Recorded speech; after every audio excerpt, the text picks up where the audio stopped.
And now something completely different. Good afternoon. I'm speaking to you live just outside. I like to think balding is just God's way of saying, now let's see you get laid. Is it true that if you don't use it, you lose it? What I'd really like to do is put the greatness of this man in perspective. The hair loss community has a lot to be thankful for, having you as a spokesperson. You mean you just call this guy up? About life and about reality. And now, America's #1 reality radio show for men. Live from Los Angeles, it's Spencer Copeland's The Bald Truth. What's up, guys? Thank you so much for hanging out and tuning in. I mean, besides being late, what you may notice is we should be streaming in 1080p now, Joe, which was part of my holdup. That's what we're waiting on? That's not the only thing we were waiting on. We were waiting on it because in order to make that happen, everything else broke. Ah, okay. It's the old technical difficulties today. Wow. Yeah. This guy gave me 720p, 1080p, it's all good. This guy gave me a good haircut. I may get COVID because of it, but whatever. Phone number is 888-659-3727. That's 888-659-3727. You know, my barber's like 75 years old, right? And I bring him PPE because I'm like, look, man, I know you're vaccinated, but you can still carry this fucking virus, and I want to be protected. I give him this face mask, and he's like, I can't see. And I'm thinking to myself, you know, maybe I got to put this guy out to pasture at this point. I got to find somebody else who can deal with my hair, somebody young who would be able to see wearing a visor or a mask. That's a tall order, man. Yes, it is. I've been going to the same guy for 20 years since I came to Los Angeles, and since I had to interview all these different barbers and hairstylists, which that was something, by the way. I have visions of how that went down in my head. Walk in with a clipboard. Okay, got some questions for you. You have no idea. It was initially done by phone, and then I had to actually go and go to the shop. And I went to a couple of people. There's actually, it's interesting. At the time I was already out in Calabasas, and there was a place in Calabasas that also did women's hair replacement. They didn't do men's. I think they do it now. And I was like, okay, well maybe, since they understand hair loss, they're not going to make me bald in the back. Sorry, everyone's saying I'm muffled. And my audio is low. They can't hear me. You're coming in clean as shit to me. But it's not going out clean as shit. Let's see. I'll crank up my volume. Check 1, 2. Check, check, check. I hate doing these damn technical things on air. Check 1, 2. All right, don't stress, old man. Relax. It's not cancer. Old man. Can't hear Joe. Vince is saying it too. Okay. How's this, guys? The delay is what kills me because we got to wait like 10 seconds. Is the volume better now, guys? Yeah, I'll turn you all the way up. And then I have to turn down my headset. Surprised I'm not clipping.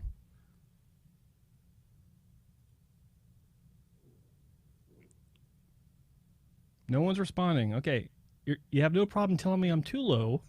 I mean, you're honestly kind of like in the center of my software, and all I can say is there's got to be some reason why you are not outputting what you can. It's probably through your software, as discussed. Sure. But guys, listen, this is a hair loss show. And I know you guys want to hear Joe, but I think Joe, sign, right? You could sign language. I only know a few choice words. Depends on the country. Let's see. I mean, because you're coming. I think I got the answer. Hold on, I'm going to turn down on my board, and I'm going to turn up on my software. Oh my God! Oh my God! Yeah, you could. Okay. Jesus, you could turn up on your software, but not to that level. Holy shit! Okay, so there. How's that? Is that better? Now you're back to basically center, but it's better with more room noise.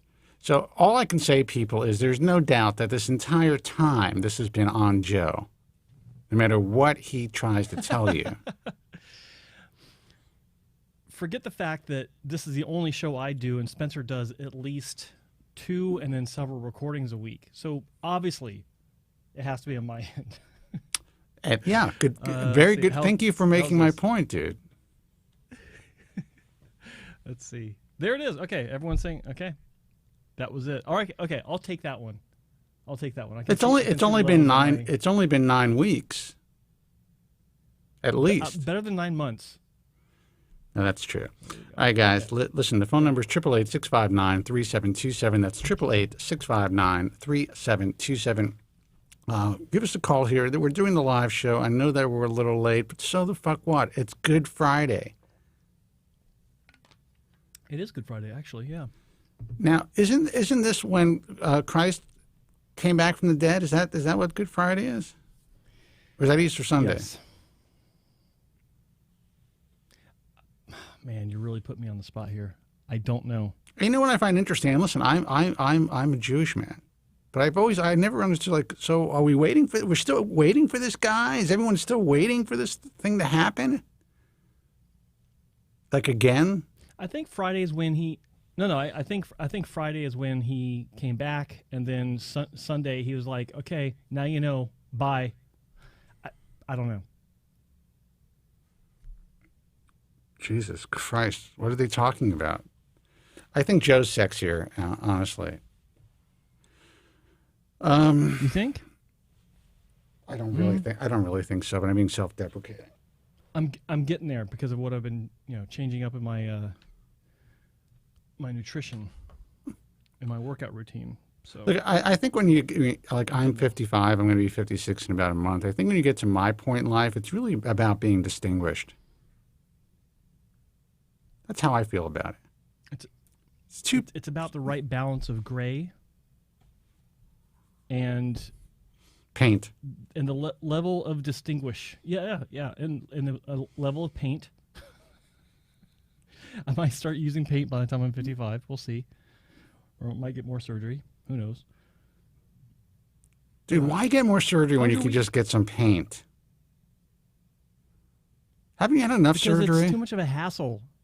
I have a hard enough time taking my ProScar, remembering to take it. Now I got to remember to put paint on my head. Too much of a hassle. I like doing it once and forgetting about it.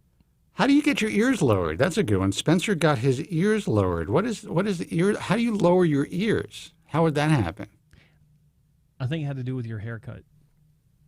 They look lower. Your haircut does look good. Yeah, every once in a while he makes it happen well. It depends. That's the fucked up thing about hair. And if your hair is not the way, like, normal hair, every cut, every thinning of the shear, everything makes a difference.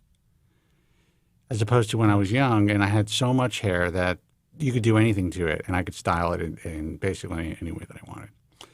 Guys, the phone number is 888-659-3727. That's 888-659-3727. For whatever reason, and maybe, I don't know if the lines are not working. I can't tell because there's no phone calls, which is a first in a very, very long time. So if you want, we will take how long? This particular shirt, I've only had this particular shirt maybe 5 months. It's an Amazon special. $13, yo. He actually bought a small sweatshop in Vietnam, and he's been having them manufactured to his specs as those specs change over the past 20 years. Why'd you say that? You know that's going to go out there on the info web. Of course. To go out there with everything else that's out there. So we'll read the chat a little bit, but then we'll take some calls, and I could talk a little bit. But he says, Spencer, your hair loss wasn't aggressive at all. Otherwise, you'd be bald today, even with 30 years of post-scar. That's probably true, but when you say it's not aggressive, anything that starts below the age of 25 is normally considered aggressive. I noticed my hair loss at 21, meaning that it probably started to happen 19, 20, maybe 18. Yeah. At the time, it felt extremely aggressive. I had massive telogen effluvium going on. It was to the point where I was just putting hair on the shower walls, putting them in bags, counting them. It was pretty significant. So I think it's possible that, genetically, if I look at my lineage, that most of my more immediate family never got to like a Norwood 7 or Norwood 6. My father essentially maintained his hairline, but was pretty bald by the time he passed away. Even in his, I'd say, 60s and 70s, it was pretty significant. My late brother was becoming much more noticeable, and he died at 45, and he never took any medication. So it's possible, but he still maintained a semblance of his hairline. It was just more diffuse, but he still had hair in his head where he was able to style it and still look good, but he was only 45. I'm pretty sure that if I didn't take medication, I would be, what's the medical term? Fucked. Bald AF. I would be a full-blown Norwood, never coming back, period. Yeah. In other words, he would have been like me, because I didn't start finasteride until ProScar till I was 31, or just turned 32, I think. Yeah, just turned 32. Had I started it 10 years earlier, I wouldn't be sitting here. I wouldn't have had the surgical history. I wouldn't have had the hair loss history. I'm confident of that. Like Joe Tillman, who's that? The scuba diver. Yeah, the dive master. It's got his own place down in Polynesia. Yeah, that's who you're talking about. They're much happier. They're much happier and satisfied human being. Exactly. Well, a few too many melanomas on his body, being out in the sun. Listen, I listen. I'm a fan of the sun. I try to moderate it, whatever it is. These lights actually make me probably look a little bit more tan than I actually am in person, but. And I'm not saying, that no one, string me up for this, because I've had skin issues, and I still do. But the reality is, I think that some sun exposure in the long run is going to be a lot more healthier for you than not having sun exposure. Of course. We need the vitamin D, 100%. But there's also there's about balance. There's also levels of serotonin. There's all types of really healthy hormones and brain activity that happens when you're in the sun. That is, I think it's vital to life. So when I see these people who are so shit scared of skin cancer, it's scary, for sure. And there's different types of skin cancer, but other cancers are pretty bad, and at the very least, at least the two most common skin cancers are very treatable. And I'm actually going to get into that at some point and guys, we'll take your calls in a second, 888-659-3727. There are people out there who are, and dermatologists would kill me if they heard me say this, but they're having Mohs surgery for basal cell carcinomas and squamous cell carcinomas, when in fact, that technology is basically ancient. People are getting their faces cut open for tiny skin cancers when that is no longer necessary, but there are like maybe 3 doctors who are doing another type of laser approach. And it infuriates me, because I see these things on YouTube and I see these people like, well, they said it was only a little basal cell carcinoma. And they go in and they cut around it to the point where these people are disfigured.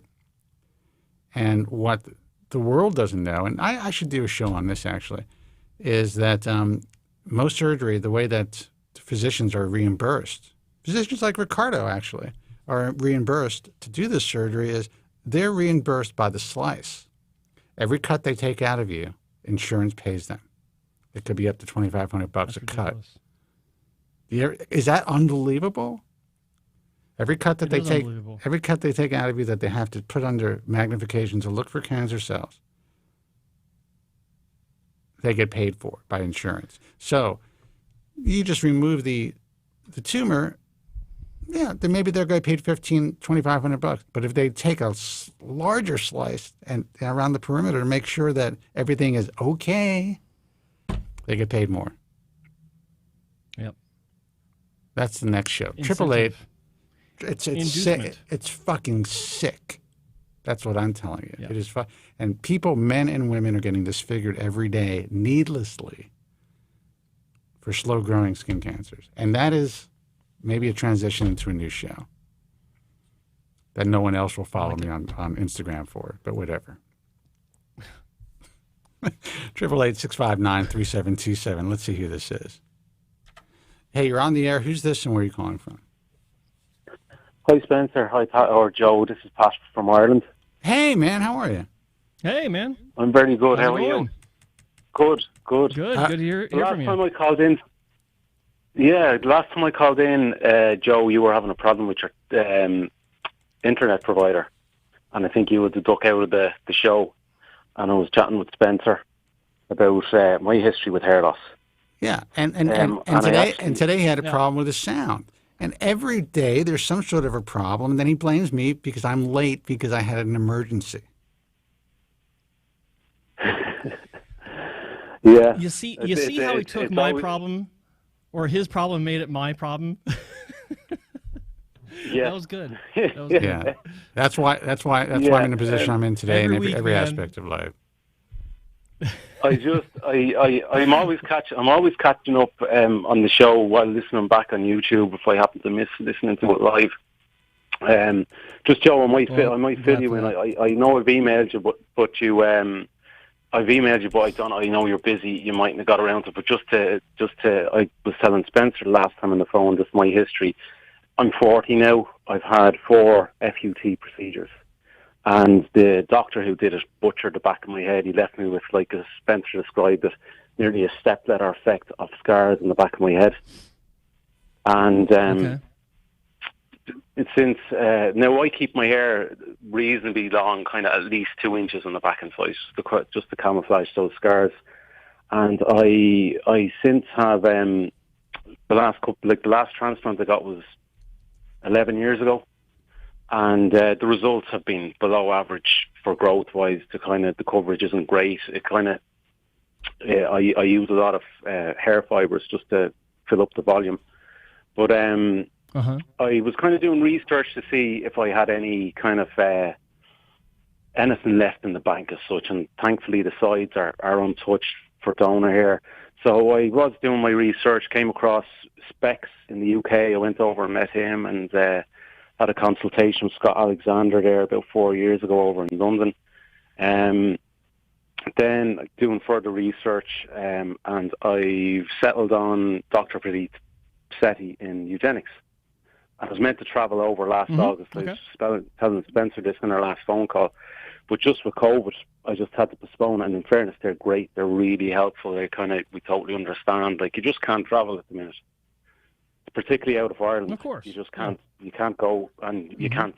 So I have to push it on further down the road. But no, I was just calling in just to check in. Like Spencer, I did say to you, I will be in touch with you whenever, just to see how things go. But like the fact that I haven't got over to India yet, I just said a touch base just to. And honestly, man, you do not want to get stuck over there either. So you're like, did you hear the story of the guy that went there right before the lockdowns and got stuck in India and then ended up losing his apartment in the UK? And he's happy with his hair though, but his entire life was in shambles.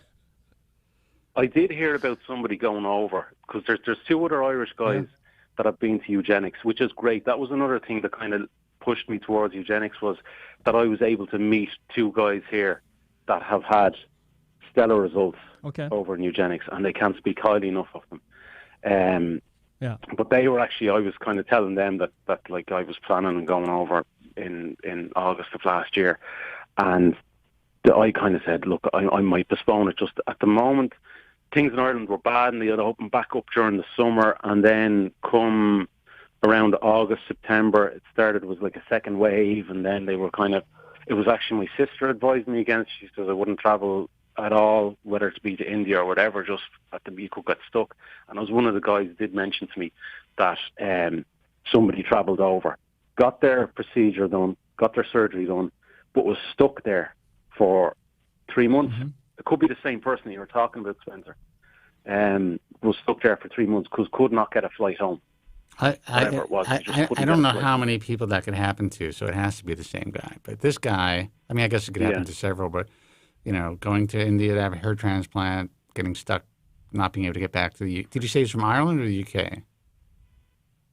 I don't know. I just heard this from one of the guys that from Ireland that did get the procedure. They got their procedure with eugenics back at the end of 2019. Yeah, I don't remember if it was eugenics or not. It may have been eugenics. It was either eugenics or body. And this guy's story was just wild, man.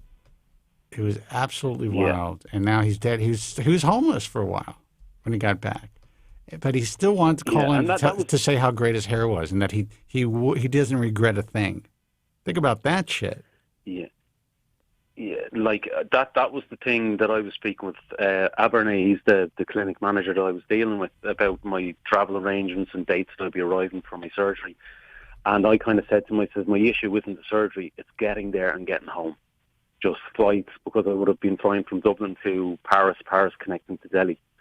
And it was just that kind of whole... And as it happened to turn out, the flight that I was meant to get from Dublin to Paris on the morning on my way to India was cancelled. Wow. Flights are being cancelled. You just could not rely on them. And I was flying with Air France. I just kind of said to them, I wasn't looking for a refund. Can you give me a voucher? It's something that I will be doing, but I just need to postpone it. And I think airlines were more accommodating if you're looking to, well, yes, we'll give you a voucher as opposed to a refund. I know people were waiting 3, 4, 5, 6 months to get refunds from airlines after they booked it with the whole pandemic once it kicked in that, you know, air travel was cancelled.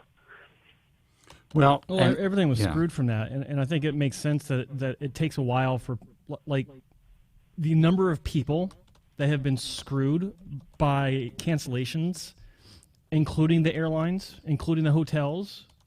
Like, it's pandemonium on their end too. So I didn't book anything myself. I didn't have anything canceled because of this this thing that we're living through. But I can imagine that on the back end with these airlines and hotels and all these people involved with travel, it was absolute pandemonium trying to go through and actually get the refunds to people. So I can see why it would take a while, and I would I would have no problem giving them the leeway to deal with that properly.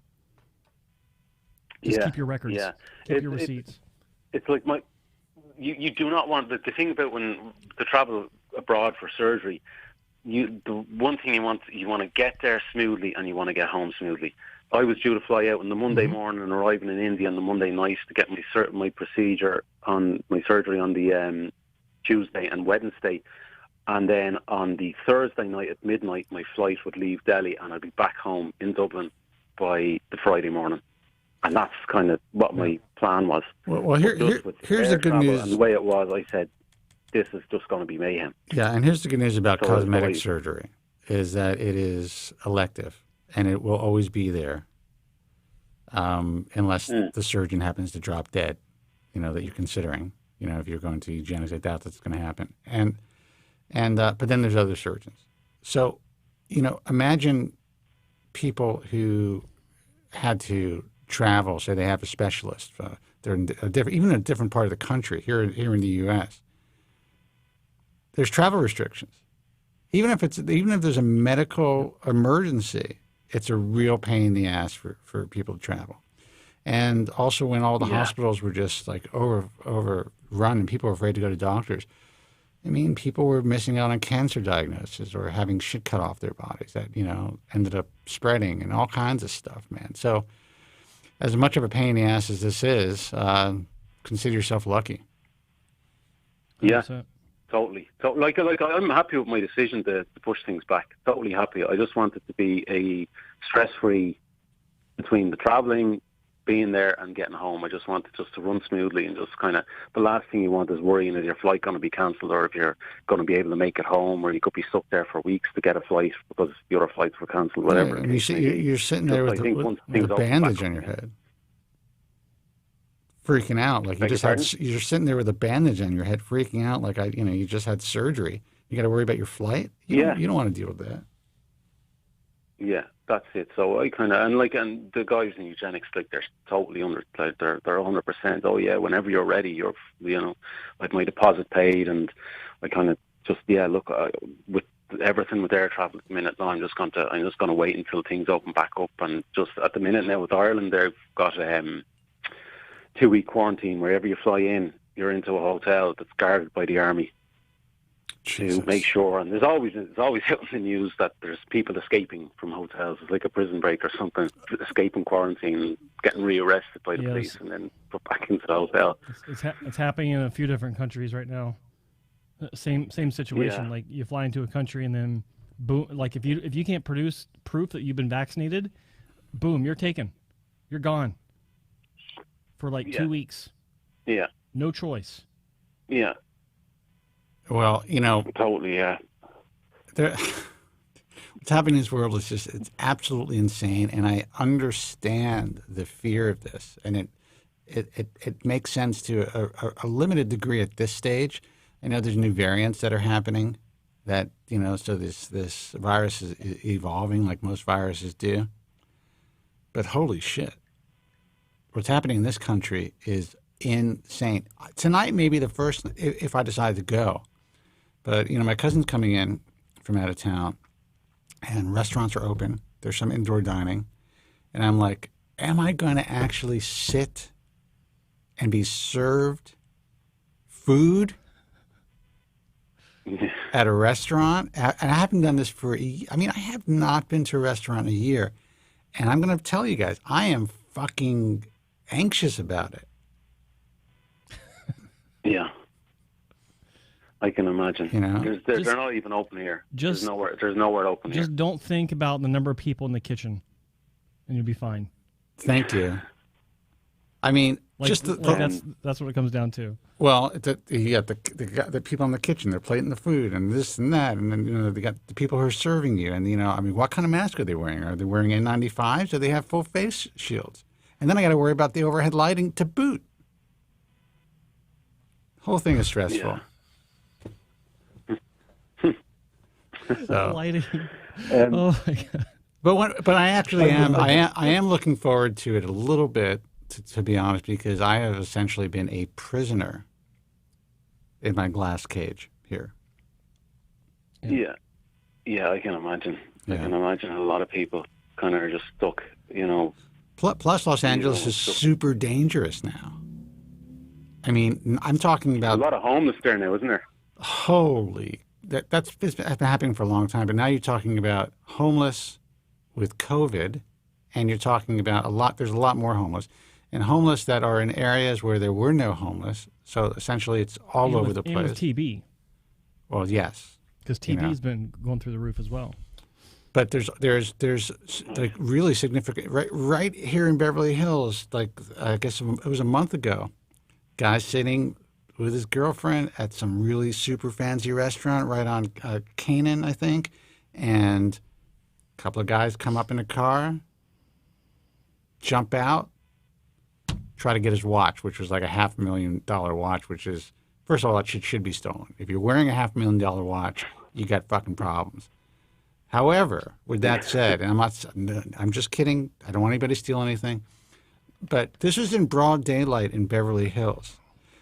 The guys pulled out a gun and shot this guy's girlfriend. Now, she was grazed, luckily. The gun just went off. This guy's fighting for his $500,000 watch. Like, isn't that insured, dude? Just let it go. But that's what's happening here. And that's scary. Even if those guys were to take that watch, what could they sell it for? They're not going to get $500,000 for it. They're not going to get $500,000 for it, but I can guarantee they'll get $100K for it, and that's a pretty good haul for a couple of guys jumping out of a Hyundai. Yeah. Like with Lady Gaga, a couple guys jumped out of a car and shot her dog walker. Yeah. Just to get her dogs. Like that was the dumbest thing she did was immediately go online and say there's a $500,000 reward for whoever brings my dogs back. That was just straight up dumb. Well, she's done a lot of dumb things, and the problem is, there was apparently a good Samaritan found the dog. Yeah. So basically, they didn't have to fucking even do the ransom thing. She just offered it up. Here's $500,000 for my dogs. Listen, I'm a dog lover, yo. I really am. I really am.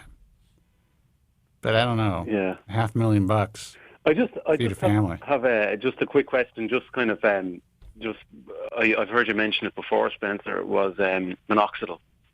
What about? I was taking minoxidil twice a day, Rogaine or Regain, and I just found, particularly at night time, I wear the hair fibres during the day. I always get up in the morning, I shower, I put my minoxidil in. When the hair dries, I put my hair fibres in, and I go about my daily business. What I used to do is, in the evening time before I go to bed, I'd get home and I'd comb the hair fibres out of my head, put the minoxidil in, and go to bed. And it just, in the evening time, I just found it just, you'd be tired, you'd be wanting to get into bed, you want to go to sleep. I was skipping it, and eventually instead of, I was only taking it once a day. And that's what I'm doing now, is I take it every morning. I take ProScar as well. I've been taking it for 14 years. I was taking a quarter tablet daily. And I decided to up my dose to a third of a tablet daily. But I think there was actually an Irish caller in to you guys back in October, and he was a chemist. And he mentioned about when you break the tablet up, it can lose its... efficacy. I don't know the word he used. Yeah. So what I do now is I take a full tablet every 3 days. Interesting. And I've been doing that since September. And you're doing well. Full tablet every 3 days. Yeah. Doing good. Yeah, it's doing, like I could be imagining it. It's early days. Yeah, it's only 6 months, but I don't know. Am I starting to get new growth around my temple points, where my temple points were? I don't. I can vouch for it again in maybe another 6 to 12 months, just to see if because I have been on it for the last, I suppose, since I was 26. Well, I want to say something about using minoxidil twice a day. Again, I'll preface this by saying I'm not a physician, but I can tell you that based on personal experience and also the experience of many who have contacted me over the years, when things are approved by the FDA or being tested in trials,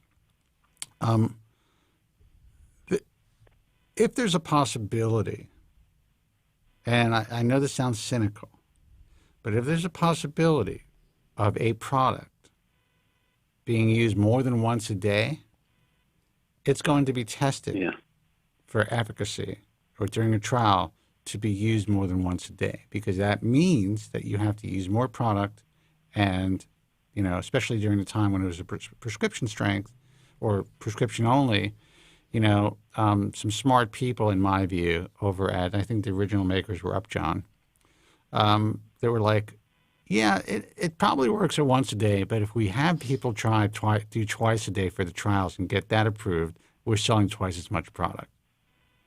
That sounds very cynical, but that is the way the world works. I've never known anyone who did well on minoxidil, who didn't do well on it by using it once a day. And I don't know if there's any increase in hair growth or a cessation of hair loss by using it twice a day. I actually think using it twice a day in general is just a big pain in the ass, like you said. I believe, and I'm not a doctor, that it's unnecessary. Yeah, and I think using it twice a day kind of permeates into the idea that a lot of people have, especially in Western cultures, that, well, hell, if it works at this frequency, why not do more? More is better, right? So it makes sense. You mentioned what Spencer said. I go to my dermatologist every whenever I need my ProScar, and he gives me a 6-month supply prescription for a 6-month supply, and a 6-month supply would have done me 2 years, but now it'll probably do me a year and a half because I'm after upping my dose. But I was chatting to him about minoxidil as well. I just mentioned about oral minoxidil, and he gave me a script for Lonitin as well. He said he takes it And I said, oh, I'm not too keen in it. I said, I'm happy just sticking with the ProScar, and I'll try the Topcon minoxidil. But he takes the Lonatan, and he says, you will find with the Lonatan that it actually causes growth in all your body. And if you saw him, if he took his shirt off, he would look like he had a jumper on. He has so much body hair. Really? You could see by it. And he said, oh, the Lonatan's doing that for me. But he mentioned about minoxidil. He said, oh, you could put loads of minoxidil. You could nearly put a full can of minoxidil in your hair every day. And I just remember Spencer mentioned before that minoxidil is nearly like a Band-Aid. Well, again, and I just wanted to clarify what he meant by that. Yeah. Oh, well, you clarify what I mean by it being a Band-Aid? By a Band-Aid, yeah. Well, yeah. Essentially, it's based on my experience, and again, doing this for 25 years almost. Minoxidil seems to have a very short success rate. And what does that mean? How do you know? Now it's hard to know because most people are using both minoxidil and finasteride. But back in the day, there was no finasteride. And it appeared that people saw maybe some initial response. After the initial shed, they would see a cessation hair loss, kind of a reversal miniaturization, as I did, using minoxidil. And then in time, it just kind of waned. So what happens? You start to use more, thinking that it's going to be better. Now, back then, there were no alternatives to what was being manufactured either by compounding pharmacies or the drug companies. Most of them were using agents like propylene glycol and other irritants as part of their vehicle. Yeah. So more always ended up in much more irritation. But until finasteride came out, the general consensus was this may help you hold on to your hair for a few years. And that's it. Now people are on it for life because they don't know what's working for them. Now, I'm not saying that there aren't some people who've just used minoxidil who seem to maintain the results for a long time. They probably exist. They've just never contacted me. Yeah. Yeah. Is that fair? Yeah, I know what you mean. Yeah. One more question just to run by it. I know as well the snake oils, they're all bullshit. You know, you see them, and I've seen the ads come up, and I see one that's come up recently now it's constantly coming up on Facebook, Scandinavian Biolabs and hair loss oil. But my hair, when I wash it in the morning, when it dries, it's quite fluffy. It gets, particularly where I have the length in the back and sides, it's quite fluffy. So to flatten it down, I used to use baby oil, just at the back and sides, just to kind of, slick it back behind my ears. But I decided to kind of research a bit just to see, well, what oil could I get that would that might help in some way with hair that's meant to be good for hair. And I came across castor oil and rosemary oil mix. So I just been, but I know the snake oils, the bullshit and all. It's just more I use it for styling my hair in the morning. Yeah, rather than have it looking like it's all fluffy. And if it works for you for styling your hair, I mean, there's like, you can go old school and use Brill cream, for crying out loud. I mean, it's going to do similar stuff. It doesn't necessarily mean that, I guess it's better not to try to put more chemicals on your body. Will it affect your hair if you used old school stuff? No. I also believe, and I'm going to say this, and then we're going to take another call. All of these claims about sulfites, Joe, right? Sulfites. Yeah, sulfates in shampoo. I mean, that is one of the easiest claims to make, that it's going to be difficult. It's going to affect your hair adversely. The truth is, they've been using these types of detergents in shampoos forever. Is not that is and while I use a sulfate-free shampoo, I just happen to like it for years. I just knew that it didn't make a difference. Trust me, everybody, if that was the case, it's not just about genetics. Everybody would be bald. If a chemical in a shampoo actually caused hair loss, not triggered androgenetic alopecia, but caused hair loss in everybody, everyone would be bald. So, but it's an easy thing for people to latch onto, just like the snake oils you're talking about. Well, all I can say is it's all bullshit. And the bullshit never ends. And as long as I'm able to see and walk and speak, I'll never be out of a job. No matter how hard I try to end this, it'll never end. As long as there are desperate, vulnerable hair loss sufferers out there who are unwilling to educate themselves first because they want to get fixed, then we're always going to be here. Yeah, and that's enough about that. Shampoo there. I just wanted to run it by Joe. I use the Grow MD shampoo. I've been using it for the last year or so. You know the little blue bottle that comes with it, it's a little spray, the follicle activator. What does that actually do? I don't really know because I don't use it, and I've not really paid attention to it. Like it came in my.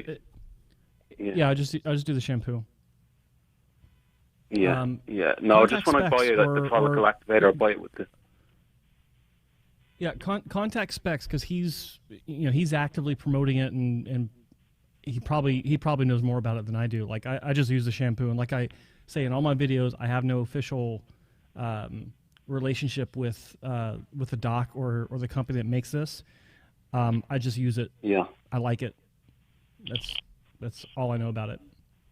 Well, I do know that a lot of people like the shampoo. I was sent a shitload of all of the products, and I can tell you with complete candor that I chose not to even try it because if there's a possibility there's something in there that could help with hair loss, it also means that it's possible I would go through a shed.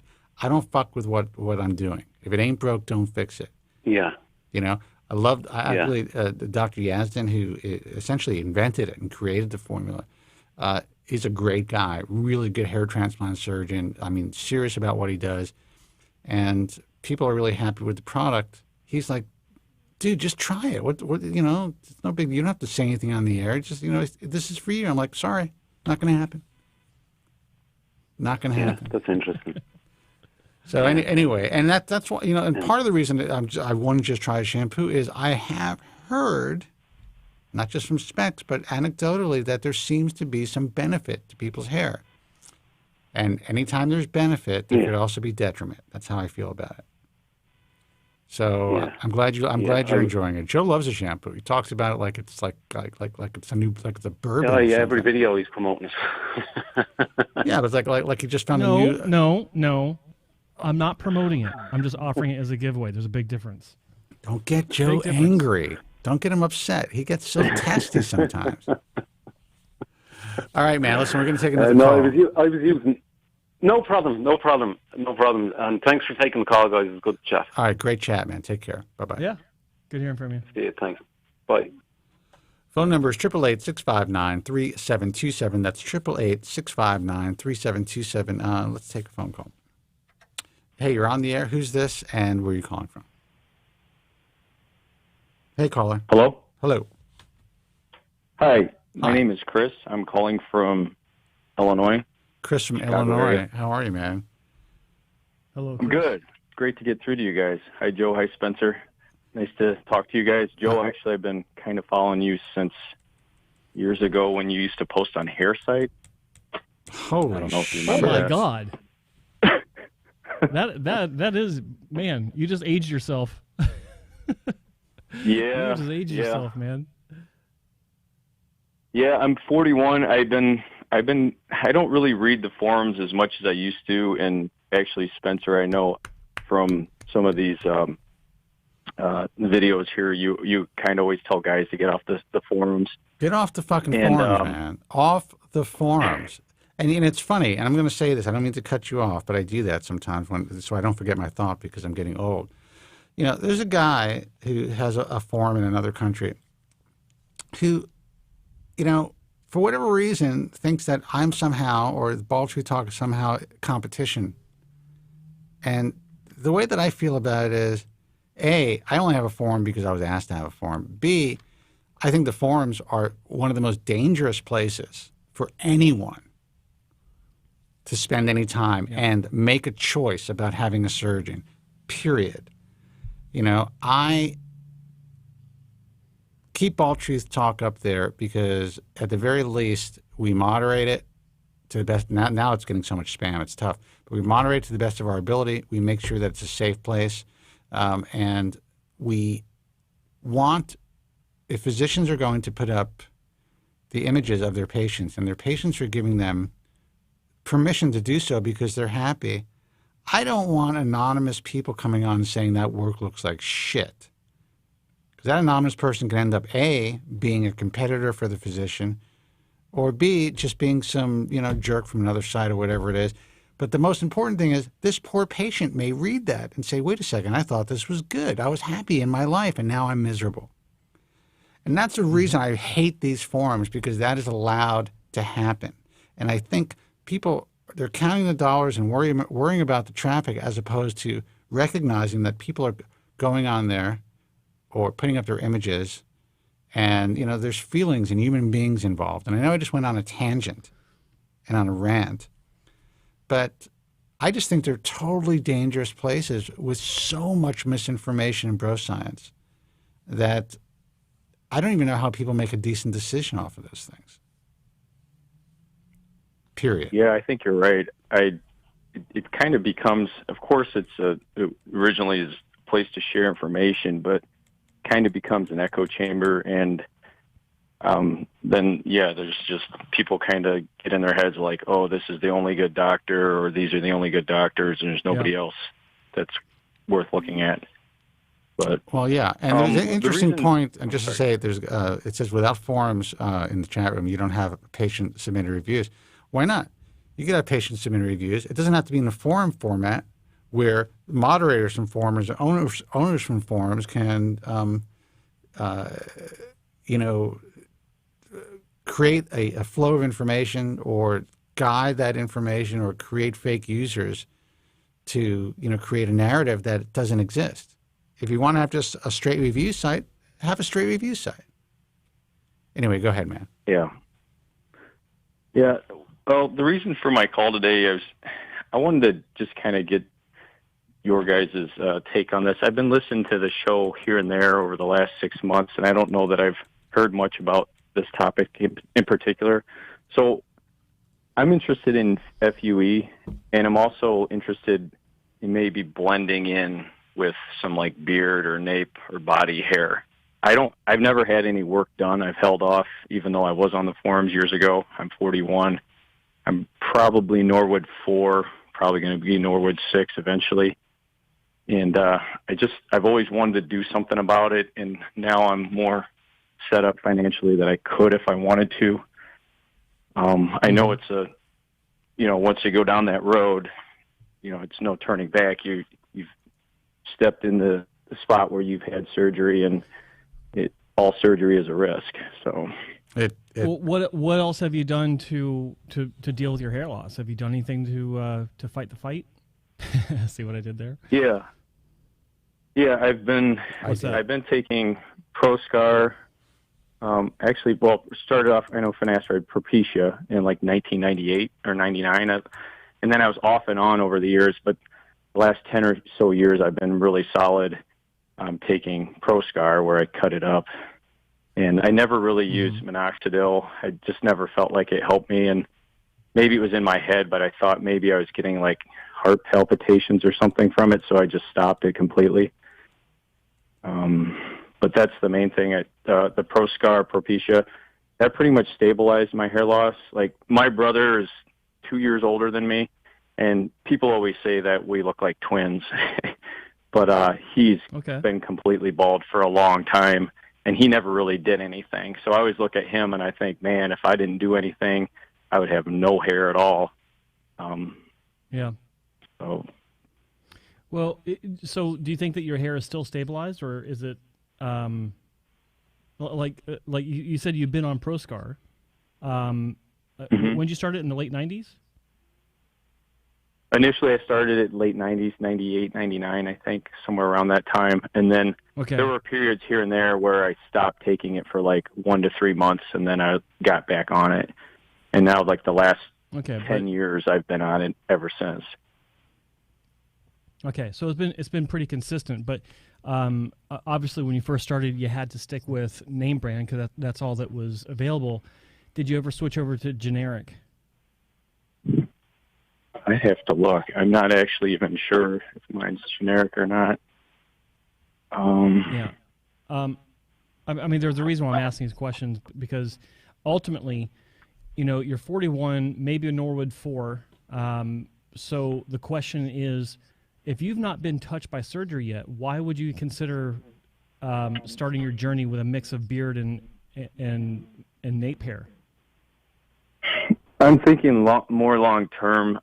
I don't think. I mean, obviously, I'm not ever going to get the hair back I had when I was 15. My expectations aren't necessarily that. So I'm more or less looking for something where I can get decent coverage, and I want to be able to frame my face more with a hairline. And I like to wear my hair short, so not necessarily a buzz cut, but maybe a buzz cut. I know some people are always like, well, why would just shave your head? Why would you want any hair work done with a buzz cut? But it still does kind of frame your face when you get it, when you can get it done. So of course, yeah. But keep in mind, I mean, two main things about this. First off, if you do have surgery, like I'm jumping ahead, but if you do wind up having surgery, and then you start doing buzz cuts, if you start buzz cutting the top, say like with a foreguard or something like that, it's going to look thinner than if you let it grow out to a longer length. Because like you're not going to get full density back with a transplant. It's all about the appearance of density based on whatever surgeon you wind up choosing, based on how they can utilize your hair to the best aesthetic result possible. And that's not just replacing every hair on a 1-to-1 ratio. Like you don't have enough donor hair for that. So I would urge you to just consider that as you're moving forward. But if you do wind up having a surgery, I think that the idea of using beard hair and nape hair as you're starting into this in order to conserve for the long term the number of hairs that you have to transplant, I don't think that's a great idea. I think that if you're going to start with the surgery, go for what works best, because there are no guarantees with surgery.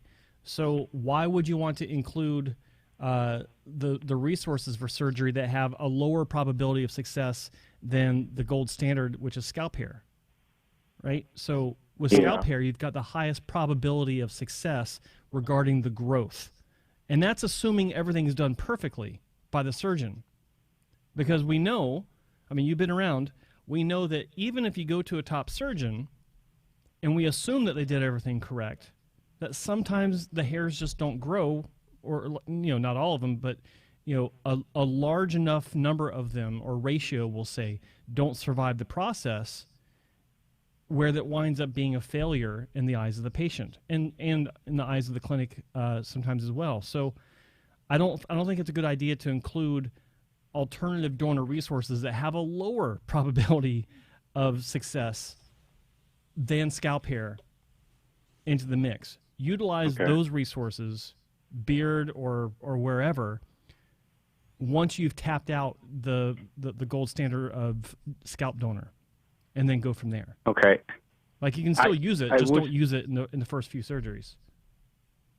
Okay. I was thinking mainly to try and blend some of that more into the top of my head, not by the hairline more so.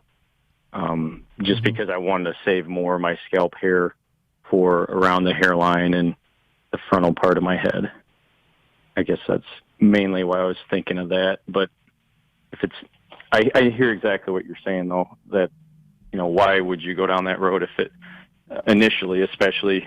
But I got to tell you though, your game plan, and take this in the spirit that's meant, and I think it's because we were all reared on like alt.bald spot in the forums. Your game plan is very forum-esque that you have in your head, and I understand. I was thinking to myself that even considering nape hair tells me he's a hair site guy. Yeah, because that's the only place where it was active. I'm actually surprised you didn't ask us about Dr. Go. This thing on? Doctor who? GHO. I remember Dr. Umar and Dr. Basanga. I actually did online consults with them a few years ago. Yeah. And then I did do some consults in person here with a few doctors that are based out of Chicago area. Look, I have seen guys who have gone initially before any repair surgery, who went for their beard and body hair. They've had guys, you know, here in the U.S., here in California, guys who have good reputations, who have charged people $150,000 for a hair transplant, and they look. It's insane what they look like. I've also seen the same doctor change people's lives who are unfixable. You know, it really just, you know, a lot of it depends on your physiology. A lot of it depends on how the doctor does that day, how many grafts are going to be moved, what the grafts are being utilized for, if you're using body hair or beard hair. You know, listen to Joe. He knows what he's talking about. I haven't actually met any. I know what you're saying too. It depends on my own physiology and a lot of other factors. But I haven't actually met any patients that I know of that had like combinations of any body hair work. I did meet actually one of Hassan and Wong's patients years ago, and I know they don't do body hair, but that was like one of the only patients I met. But I thought that might be a first step to at least see somebody in person, because you just said you've seen some people like, wow, really? That's what the result is? Man. Honestly, you have no clue. I mean, not only do we know where all the bodies are buried, the tragedies that come across my desk, I'm talking about tragic shit from doctors who you see online who you think are gods. And that's why the forums are so dangerous, where, you know, moderators and people in the forums and people who've been around the forums for years who build up these bro science reputations bow down to these people. Some of the tragedies that I've seen, I mean, these guys, you talk about people are depressed about their hair loss, or they feel it's impacted their professional lives or their social lives. If you were to see what happened to these guys who were trying to get past that point in their life, and who based their decisions on somebody else's experiences, on a message forum or a review site, it would make you cry. And I don't say this lightly. There are some doctors that are actually part of the organization, part of the IHRS, that have made some serious errors in judgment. One recently who we just had to remove. Yeah. Yeah. I tell you this. You won't be able to just randomly find a patient that you can go meet that's had body hair transplant surgery performed, because it's not that common. It's very uncommon. You might see some that have had, you know, eyebrow work done. That's really common. You might eventually see someone that's had a beard reconstructed using scalp hair. That's actually more popular than what you're talking about. The few times that I've seen body hair transplanted to the scalp, I'll give you one guess, one opportunity for you to tell me what you think it looked like when I saw body hair transplanted to the scalp. It probably looked like pubic hair. I don't know. It looked like body hair transplanted to the scalp. And you got to see it in person. Now, I for some reason today I'm reading the chat. I don't know why. I normally don't read it too often. But Rob Hellner is saying that Dr. Umar and Bernstein are great FUE-BHC doctors, and Dr. Yates in Chicago. Now, this is what I'm saying about any ability to communicate online through, you know, people who even on our platform here or your platform, Joe. How do you know that, my man? How do you know how many possible disasters there are out there for whatever doctor you're talking about? You know? I got to say that there are a few. Now, I'm not saying anything wrong with Dr. Umar Epstein or Dr. Yates. I personally don't know if Dr. Yates doing much body hair. That may be relatively new. Nice enough guy, you know, whatever. But to make a statement like that, like as though all of these guys are gods in this particular area, it's just not that you meant any harm, dude. I know that, but sadly, in many cases, it could send people down the wrong path or give people hope or false hope, and they might not be doing as much due diligence as they should do, because in their minds they're like, oh, everyone's saying this and everyone's saying that. And most of it is just hearsay. Only thing I'm still thinking, though, if I do any combination of body hair with scalp hair, even if I did some, I would do a small amount, I think, first, just to see, one, if it takes, and two, how it looks. So that way, if I don't get a very good result, then I didn't really, sacrifice a lot. No. And then two... No, stop. No. You don't experiment with this shit, man. You don't experiment with surgery. Let's listen to him. Let him yell at you for a second, because I'm going to yell. But I just want to get to the point of Rob. I'm glad that you had something done. You're able to recommend somebody that you had work done by. And I didn't know that you had body hair done by Dr. Yates' filler. So that's great. I'm glad he was able to provide you with a good service. But you didn't have body hair done by Dr. Umar. You didn't have body hair done by Dr. Epstein, unless I'm wrong about that. So, it's just an example. Like if you've had this experience with a particular physician, then I think it's cool to speak to that experience. You know what I mean, Joe? I do, but before I get back to the caller, I will say that until you, like, when, everyone's looking at galleries for before and after results, and a lot of clinics will have galleries segmented into women's hairlines, men's hairlines, crown work, all this different stuff. Until you see a gallery that is chock full of body hair results, where they actually restored someone from being bald to not bald with body hair, I don't see how you can even consider them, because it's really rare to find a gallery full of body hair reconstruction results. But even when you find that, like, okay, you've at least found someone that does it, that can say that they've done it and can show you. Then it's up to you to decide, does it look like something I want on my head? Does it look like body hair that's been transplanted to someone's head, or does it look like someone that's normal? Does it look like pube hair, like the caller just said? Those are the things that you need to look for. And that's one thing, it blows my mind. Like, over the past 20 years, I've seen people talking about, oh, this doctor does body hair and blah, blah, blah. I go to their website. Where's the fucking body hair? Are they keeping them locked away in secret? Like, I don't understand why there's no documentation. This doctor is such a great doctor when it comes to FUE. Really? How come there are no results on their website? How come I don't see anyone talking about their FUE? Or showing their FUE results. I just see people talking about the doctor being good at FUE. That's why I hate the fucking forums. Because 5 people say one thing, and then it gets picked up as the gospel. And it's horseshit. It's all horseshit. But back to you, caller, about your idea. Don't fucking experiment with surgery on your head, because if it fails, and I know, I probably know, I could be wrong, but I probably know your thinking on this. Well, if it doesn't work out, then I can just move forward. Well, what do you do about potential scarring? What do you do about like all these things that can happen? It's surgery, so you can't just say, "Oh, well, I'll just move on and chalk it up as a learning experience." I know not to use it, just to see how it takes or to see how it looks. What if it grows really well and looks like dog shit? You're stuck with it, right? So I think that is the wrong way to move forward.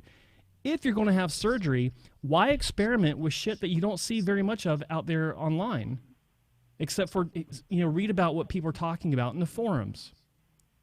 Don't do that. You stick with what works. That looks like. Most clinics have a hard enough fucking time making scalp hair look natural. How are they going to make body hair look natural? Right? So look, dude, I think you're making this guy cry. Just take it down a couple of notches, yo. Well, I get irritated about the experimentation attitude. I get it, but it gets my gourd, man. Because I want you to be safe, and I don't want you to call up here in a year saying, I got 5,000 beard hairs and my face is swollen up with scar tissue and it looks like I got, pubes sticking out of my head. Like, it could happen. You never know.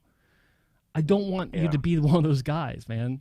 Like, I know a guy that he had 27,000 body hairs moved over the course of 3 weeks. Yes, you heard that right. 27,000 body hairs moved over the course of 3 weeks. And at the end of it all, he had a lot of hair on his head. Probably 30% grew. It looked like maybe an 8,000 graft procedure had been performed on the guy. At the end of the day, he went back to wearing a wig. Wow. And most people would look at his photos online. In fact, they did at one point, and say, "Wow, looks good." And that set the impression in the minds of readers online. Oh, okay, well, I guess it does look good. In reality, it looked like a disaster. Yeah. And he agreed. So a lot of people thought it's a viable alternative. Yeah, shaved it all off, back to wearing a wig. And not a very good one either. And okay. I watched the whole thing unfold. So be careful. Think before you do this. This has actually got the gears in my head spinning more, where for a long time I've been like, FUE is the way to go for me, and maybe a mix of some body hair to get some further coverage. And now I'm starting to rethink that, one, maybe I should potentially consider strip, or two, maybe I should just say, hey, I'm 41, cut my losses, and this is who I am, and don't even worry about the hair stuff. Well, even though it's affected my life for 20-something years. Yeah, listen, 41 is young. 41 is still young. Trust me. And, you know, to throw in the towel at 41 is, you know, it's unnecessary. However, sometimes quitting while you're ahead isn't quitting.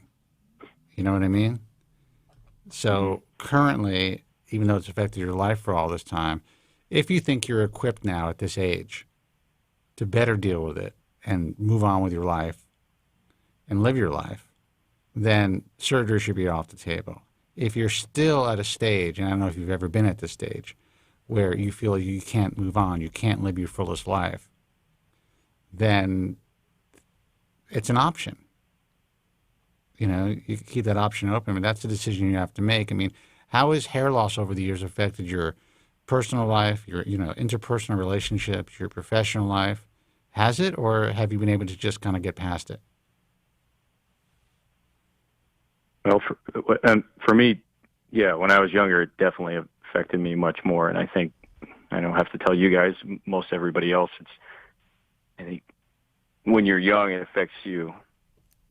Even in later age too, I'm sure it affects plenty of people, but man, it really messed with my head. I used to go back to, I would always say, like, I went to bed at 18, I woke up and I was 50. That's the way I felt like in my 20s. I was like, wow. All of a sudden my temple points were gone, and then the rest of my hair started. Well, first of all, I want you to follow me at Spencer Coburn on Instagram, because I'm going to use that line, because that was brilliant. That was so, that really encapsulated everything that we go through, especially as young hair loss sufferers. I went to bed at 18 and woke up and I was 50. I have to tell you, man, don't make me cry, yo, but I got to tell you, that is exactly how I felt at the age of 21. My lights essentially went out. The joie de vivre, the joy of life, was just extinguished for me. I was lucky that it lasted a relatively short time in my life. I have to thank Jack Daniels for that, and then finding the right doctors. But, and then, you know, turning my Achilles heel into my career helped me a lot. I mean, this show has been it's been more helpful to me, I can guarantee you that, than the probably millions over the years now. I know that's how many books are out there. We've been able to touch. If it wasn't for the show, honestly, I don't think that I would have been, I would have made it, but my life would have been a lot more miserable. So yeah, that was an incredible line, and I'm sorry that I'm going on a tangent, but that was powerful to me, because that's the truth. That's how people feel, both men and women. Yeah. So I'm glad you're at a point now where you feel a lot better about it. And look, I'm going to tell you that I deal with a major paint job, and I'm very lucky that I've saved all the hair that I have. But the truth is, if I would have come out of the shower the way that I have to come out of the shower now when I was 25, I would have felt like shooting myself.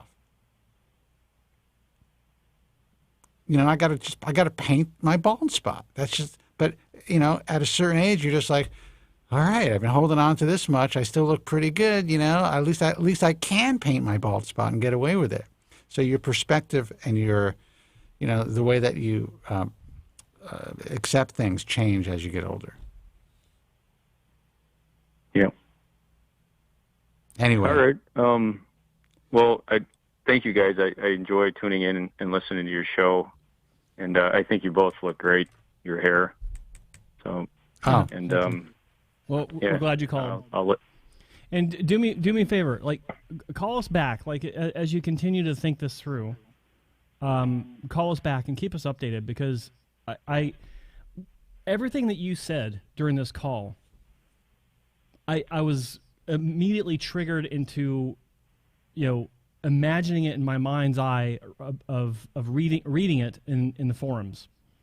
Because, like Spencer said, like that is definitely forum mentality that you're bringing to the conversation, and I get it. Mm-hmm.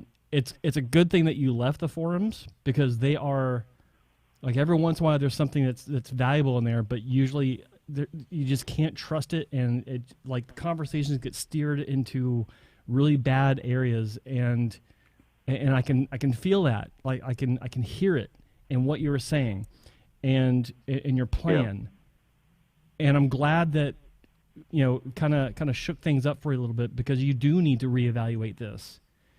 You can still have a hair transplant. You can have a great fucking result.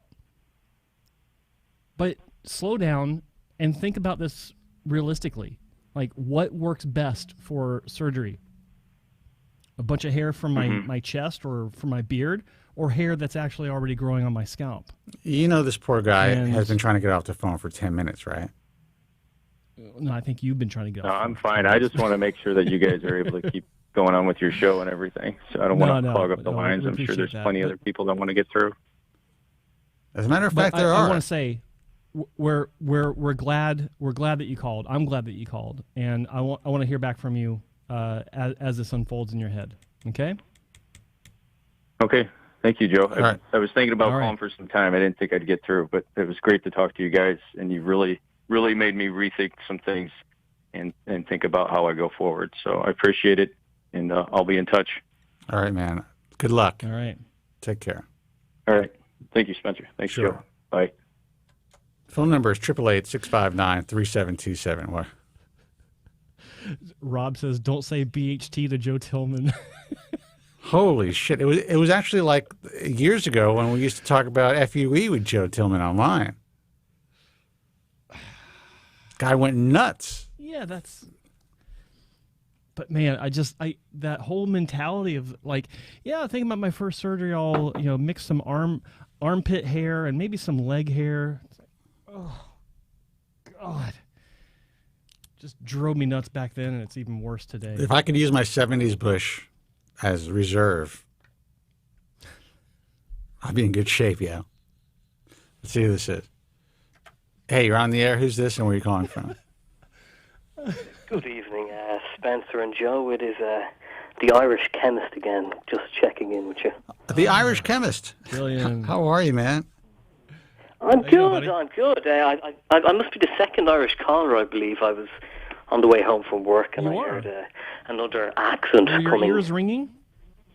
Yeah. Yes, they were. So I said, look, I'll give a call in, and sure, I'll give you an update on the whole Loniton. Should we call 4 months so far it has been, which is just crazy. Okay. Where does time go? I don't know. It's great. It's certainly been working. That's great. The hair has thickened up, and the grayness that I was telling you before that I was concerned about is still there. You were right. But what's interesting is I was looking back at photos and video footage from 1 month to current, and the texture of the hair has changed. The caliber is increased. It has a bit more of a kind of wave to it, but it's repigmented those lighter hairs, so it looks healthier.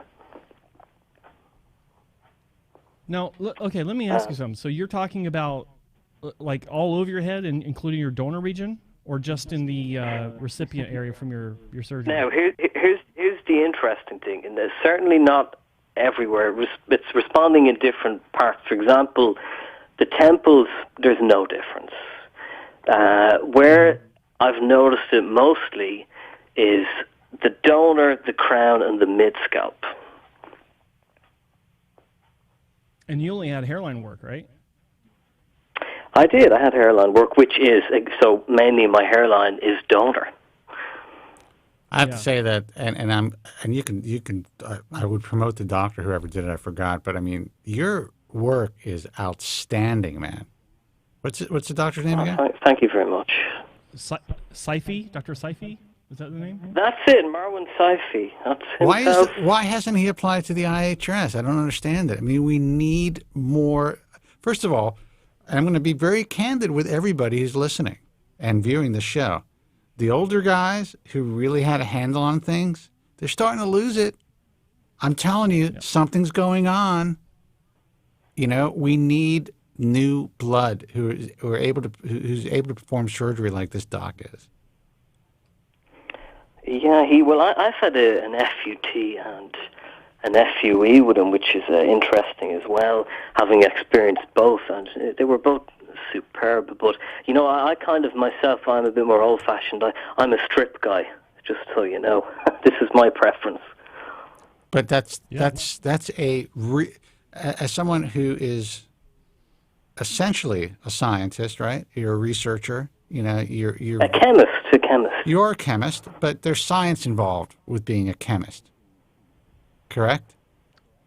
For sure. Okay. You understand how to do research.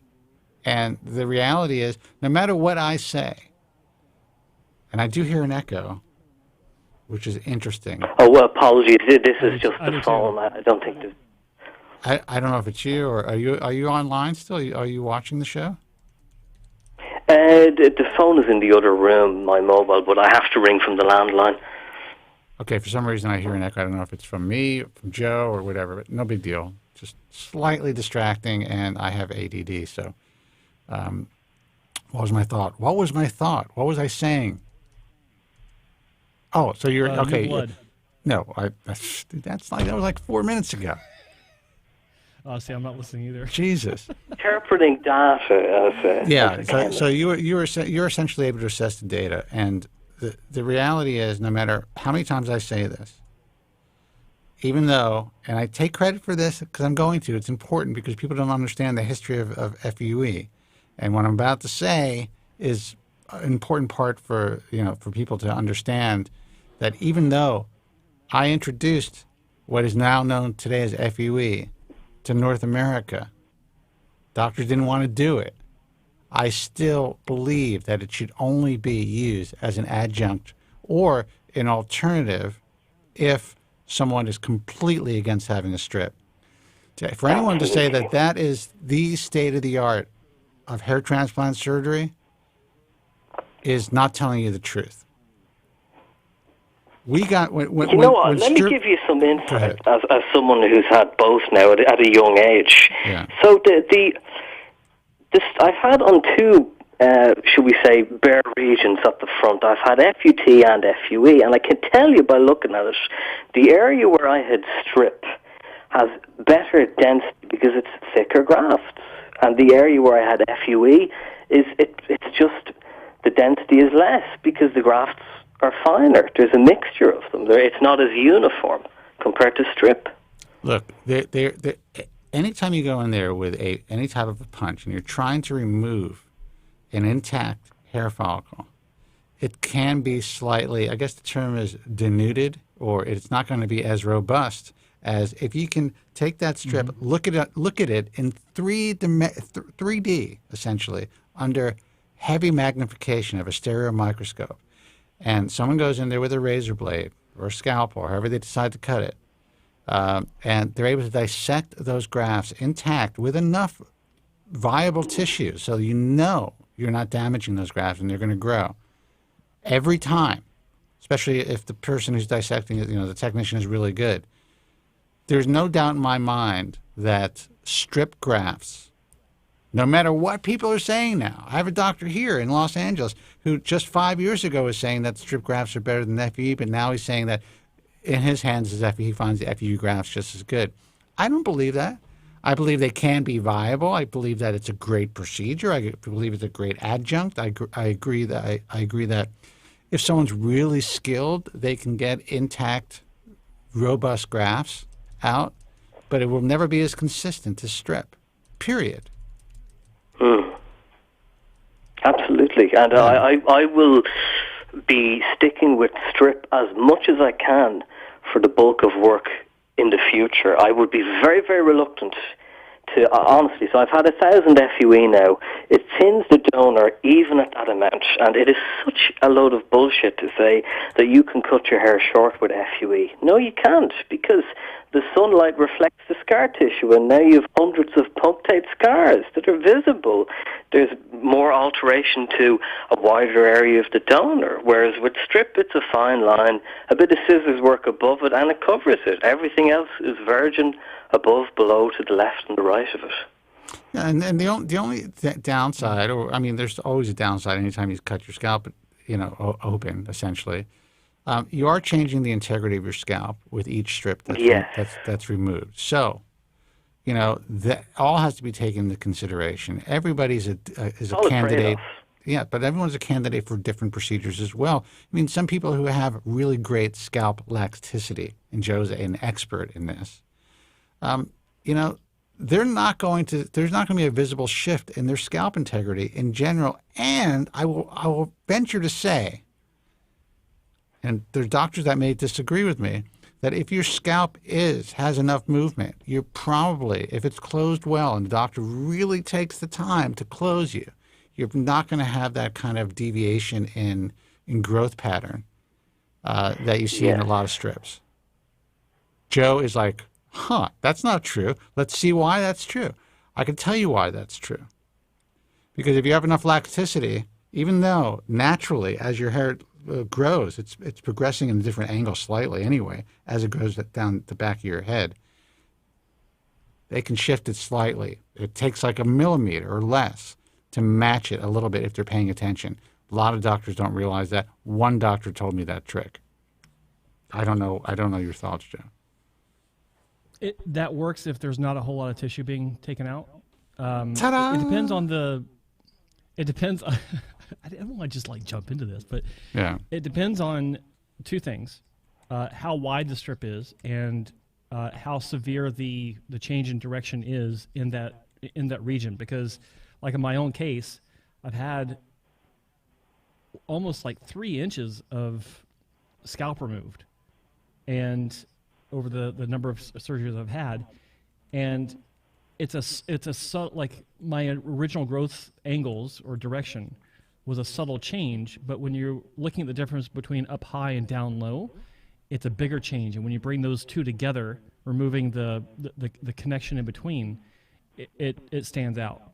And that subtle movement doesn't, you can't compound that on every surgery. That's correct. After the first.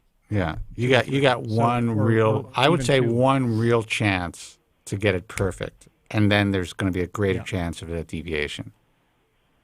Yeah. But to me, the best possible way to get a hair transplant, and it only makes sense, but I don't know why.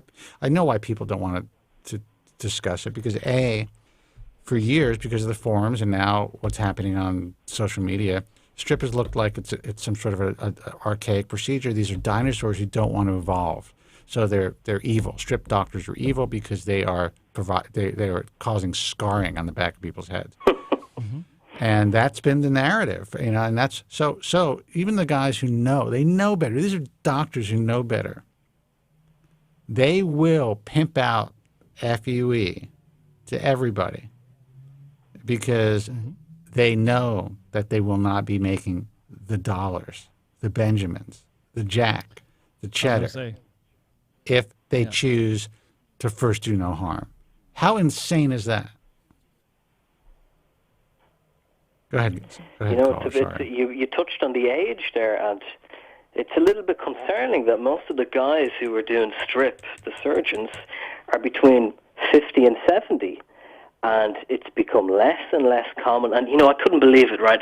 I heard a surgeon say a couple of weeks ago, they said, we're doing FUT for a change this week. And it just hit me. And I was like, wow, is that what it's come to?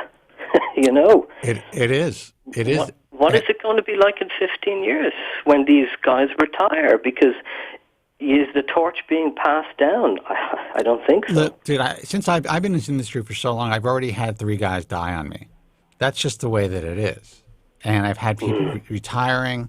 You know, I got in so young that I'm able to kind of see the changing of the guards. And I got to tell you, there's some really good doctors out there. And they're young, and they're younger than me. But strip is going by way of the dodo. It is like ancient history. People aren't even, they're barely teaching it. And those who are like, it's almost like, well, you should have this in your practice. But the young doctors today, they're just like, I don't want to take the time to learn this shit. Yeah. Why would I spend my time? Go ahead. Well, I was going to say, there is a refreshing exception to that. Like I'm working on a video now where I've accepted a new doctor onto my website, and he's fairly new in the grand scheme of things. He's only been doing this for 5 years, but he decided to take a year fellowship after he graduated med school, and got his like he was ready to open his own practice, but he decided instead to go do a year fellowship to learn how to properly perform hair transplants, including strip. And that's like this is, when I found this out, it's like, that's refreshing. That's what I want to see. Instead of someone that's already got a clinic, hires some technicians and a machine, and suddenly he's a hair transplant surgeon. No, he's not a hair transplant surgeon. He's a hair transplant coordinator. That's I know these guys, and they're doing well. They're getting a lot of YouTube press, and they have a place out here by me, and in Manhattan now, and I'm just thinking, it's never ending. It's never ending. You know, I just get frustrated, man. I just pull a Biden, but the truth is, I really do get frustrated, and sometimes I have to watch my tongue. Because it doesn't. I'm watching this chat too, and people are talking about, you know, follow this guy's advice and follow that guy's advice and follow this guy's advice. I believe that everyone has. You know, there's a lot of people out there that have some good information and they have entertaining channels, but the truth is, if anyone is considering surgery, you got to just know. To this point, I've never seen anyone online who's willing to tell you the truth. It doesn't exist. It's not out there. I wish it was. Everyone has an opinion. That's the issue. You give someone a keyboard, and then they have a voice. Rolandus does a great job. You know, you're talking about the forums just in case you're watching. Oh, good. Never will be either. Yeah, I've no interest in them. But I was going to say, just deviating onto strip there, doing strip as my first surgery was the best decision I ever made. I would not have the results that you've seen, Spencer, if I did it as an FUE. That I am convinced. No, you wouldn't. Yeah. You wouldn't. Joe, you back? Because you're frozen. Your video's frozen. I'm frozen? Yeah, I had to put the camera on me. And the views went up. Maybe we should do that more often. Yeah, it did freeze. I'll be damned. But you're right, man. I mean, there's no fucking way you would have had. Now I'm double screened. There's no way you would have had the results that you have. People don't understand that. So they're like, okay, well, it may take longer for you to get these stellar results, and to move as much hair, but we can still do it by FUE. And people don't understand that now for almost every surgery except for the first surgery with FUE, you have to go outside what was known for decades as the safe zone, or at least the most DHT-resistant area of your scalp. You know, when you look at severe baldness, you look at older guys who start at a young age. Some of these guys, if you look at their donor wreath, it's pretty sparse when they're in their 60s and 70s. I mean, it's fucked up. I imagine if these guys would have gotten hair transplants in their 20s when they had so much more hair. Now, it's one thing if you get a strip into a depleted donor area like that, but if you get FUE, it's all over your head, sides, back, 4 inches up, on the back of your scalp, or even 5 inches up, way outside the donor area, the safe zone in most cases, to move as much hair that they need to move in order to give you the look you want.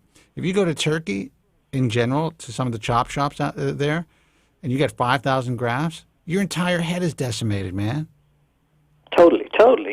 They harvest up into the crown, up into the balding margin, too close to the nape, and then years later the crown descends and the nape ascends. Those grafts are toast. It's terrible what's going on at the moment. But saying that, I do think if younger guys who are proactive and take medication, i.e. finasteride, and I know I pepper it a bit, but oral minoxidil, but mainly finasteride, that tackles the root cause, they have a better chance of holding on to their hair. And the problem is, I was only thinking about this the other day, my friends have now discovered my channel, and the cat is out of the bag, and two of them have come to me and they were saying, oh my God, I've been losing my hair for years, but, I never did anything. I knew it. I was about to say that. They found you because they were searching for hair loss information online on YouTube. That's how they found you. Yes, and they said the exact same things, but Joe, this pissed me off, right? I said to one of them 3 years ago, when he was still a good-looking guy, I said, you need to go to a hair loss clinic here in Dublin, pay your €250, it's nothing in terms of investment, and get on finasteride. Do you think he did it? No. Listen, I have friends, I remember, I was back in New York, and I think I had just moved to Los Angeles. Long story short, the way people would smoke cigarettes back in the day in an apartment building is you go into the stairwell because, the guy's wife doesn't want you smoking in the house. So he's like, come on, let's go have a cigarette. I'm like, all right, I'm drinking. I'll have one with you. So we're smoking a cigarette. I just started my career, and he's asking me about my hair, and he's like, yeah, it looks like the medication's working for you. I'm thinking about taking it, but I'm going to wait until I really need it. And I'm like, if you're thinking about taking it, that means you need it now. Exactly. Fast forward to today, you can imagine what transpired. This guy could have absolutely, if it worked for him, and it works in about 86% of the guys that use it as far as slowing the progression of their hair loss, probably would look a lot different and have a different life. Absolutely, and people, when they look at it, the younger guys, they don't realize how much hair they've really lost. And reality is the miniaturization, by the time they're noticing things, as you know, it's a lot worse than it really is. And if you go to a clinic, not a general practitioner, I hate seeing online so many people say, oh, where do you get this medication? Where do you get that? It doesn't work like that. You need to get a prescription from a clinic, a specialist, and then go to a pharmacy so that there is traceability, that it's good manufacturing practices. This is the way it should be. But the online world, it's all about sourcing it, and it's like people play the doctor themselves. I'll never get it. But anyway, you go to a clinic, they take some photos, and this is what happened to me. I didn't think I was that bad at 21 when I made my appointment, which is a big deal for a 21-year-old. But, as I said, it was $250 at the time, and, most 21-year-olds won't part with that. But when they took the photos and I saw my crown, I said, oh, my God, I didn't know I was balding up there. Yeah. And I was. But it was only the photo that, showed it. And then a year later, after being on finasteride, my crown grew back, and it was thicker than ever, thicker than when I was a teenager. It was amazing. There are real cautionary tales that exist, not just online, but, people have called the program who have had adverse side effects from using medication. Very rare. I would say in the almost 24 years of doing this broadcast, I can count on two fingers, actually, the people that have called in to say that they've had long-term adverse side effects. One was a doctor. I don't know if you remember that caller, Joe. I do. But, you know, your story is it's just reality. And I again, I always talk about having kind of like a love-hate relationship with these companies like Keeps and Hims, because, you know, we don't really know where, and at this point, at least when I spoke to one company, when we were considering maybe working together in some capacity, I don't know where drugs are being sourced. We don't know how often they're being changed, and we don't know how potent they are. Changing the API, they're all doing this. Right. And then it has impacts on it. Right. So I think it's great that young people now have the opportunity to get opportunity again after about 10 years of being so fucking scared to use this drug. They're just jumping on it because they don't really put two and two together. They're like, oh, Keeps, that sounds really cool. I get to keep my hair, I'll keep it. So they're getting on it, and a lot of people are having great results. But then some people are contacting me who've gone to different companies who are like, well, I was getting good results, but now I'm not. And it's only like 7 months in or 10 months in.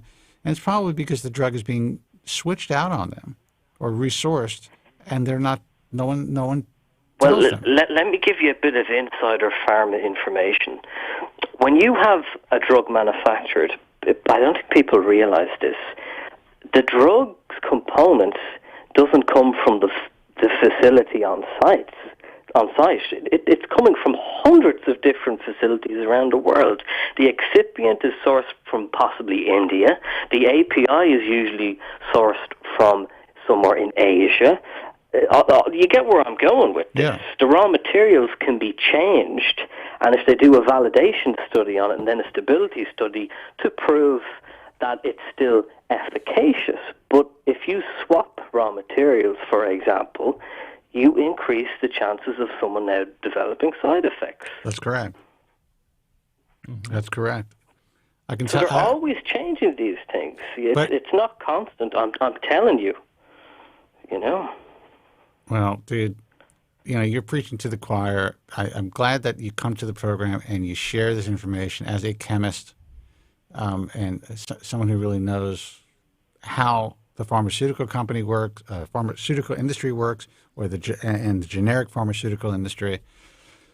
You know, it makes sense if a drug is off patent. If it's cheaper, that's great. But if it's not as efficacious, and the scary thing is, this is hair. Now it sucks, but there's a lot of drugs that are being put on the market that are being used in hospitals every day. Like, God forbid, if you have to go to a hospital and you're on a certain medication, if you've been taking brand the entire time, they're going to put you on generic. They're going to change your meds.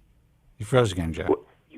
You know, I assume of the study by Harvard Health in Canada where they changed. There was a bunch of patients on drugs for hypertension, and they were all on the brand. But when they changed to the generic, the patients, a certain cohort of them, started to develop side effects. It was very interesting. You can check this out online. But what I'm interested in is, let's say you have transplant patients, not hair, but, you know, vital organs. Could you have to be very careful and consistent with what drugs you stick with. Well, there was press about 2 years ago about this, and there was a book written about it, and you know, the fact is there are now cardiac surgeons, heart surgeons who, you know, doing you know, the heart transplant surgeons who are like, why are all these people's hearts being rejected? What's going on? And they realized that they were put on different non-brand anti-rejection medications. And now a lot of the premier surgeons in the world will only prescribe brand and make sure that the hospital that they're affiliated with provides brand name. Because it matters. Yeah. It fucking matters. And, you know... It does. But the problem is you'll be told at the pharmacy when you go for your prescription, we'll stick with finasteride, they will say to you, what one do you want? Do you want the Accord? Do you want the Proscar? And it just doesn't work like that. You have to stick with what you're taking that works. As you said, if it ain't broke, don't fix it. But here's another thing that happened to me at a pharmacy a couple of weeks back, and I couldn't believe it. She offered to quarter all of my finasterides in advance, which is just crazy because it'll completely affect the stability of the product. You know, you can't have quarters that have been lying in a container because it's not going to be a closed system because you're constantly opening it and then you're introducing moisture, you're changing the humidity. It causes degradation of not just the API, but the excipient by hydrolysis. And look, I was never a fan of cutting up pills. I was never a fan of cutting up pills. People ask me about that. I'm like, yeah, people cut up their ProScar, but I always took the entire tablet. It always made sense to me. There's a reason why it's coated. It's not just to go down easily. Yes, yeah. Now, I myself I would love to take a full MIG coated, but it's just so damn expensive here that for financial reasons I have to quarter a 5. But I totally agree with what you're saying. As I said before on the program, it impacts dissolution without a doubt. And we should be. It actually states on the box of finasteride. It says, "Do not quarter the tablet." It says it must be taken whole. Now, you can't argue with that. No, you can't argue with that. But you know, there was a lot of what's the word I'm looking for, Joe? There was a lot of chatter, but misinformation is good. There's a lot of chatter about the reasons why Merck was doing that. And it always came down to the money issue. Oh, people, they don't want you to cut it up because they want you to take the entire dosage. And in a way that can make sense because I understand the way, like I was telling you, how minoxidil, the people are being told to use it twice a day. It's kind of like having to shampoo your head twice a day. You look at the directions on the shampoo bottle, it says, you know, shampoo twice. Why do you fucking need to shampoo twice? You put enough shampoo in your hand. Yeah. Your hair's clean. That's it. It's so they can sell more product. In this case, I think that's an actual legitimate statement that they have in their insert. I think it affects. I will say, in my experience, that with ProScar, from the beginning, from day one, I've been cutting it originally into quarters and only taking 1 quarter Monday, Wednesday, Friday. That's how it was originally prescribed to me. And if there was degradation, it wasn't enough to, or some sort of impact that was negative, it wasn't enough to prevent it from working. Now, by your logic, it could have worked better had I not cut it. Exactly. That is exactly what I'm saying. And you know what? So many times people misinterpret me. It will still work, for sure, but just in all likelihood, not as well. Because it's all about dissolution, and having early dissolution in gastric acid is not what is meant to happen. We do in the lab when if we have a chipped tablet in the lab, you don't test it because it's going to impact the results. Yeah. Well, listen, man, we're gonna take. I can see that. We're gonna take another call, but you are always welcome to call this broadcast. Not only do we like to hear about your personal growth, no pun intended, but you provide people with insight that, you know, kids just think, and people in general just think that, you know, there's everything, it's one size fits all, whatever the doctor says, whatever the pharmacist says. Let me tell you about pharmacists, okay? And I respect pharmacists. They go to school, you know, they're dispensing drugs. Common law is asthmatic since she's a child. And she's been using a certain type of albuterol inhaler that actually had a real aerosol.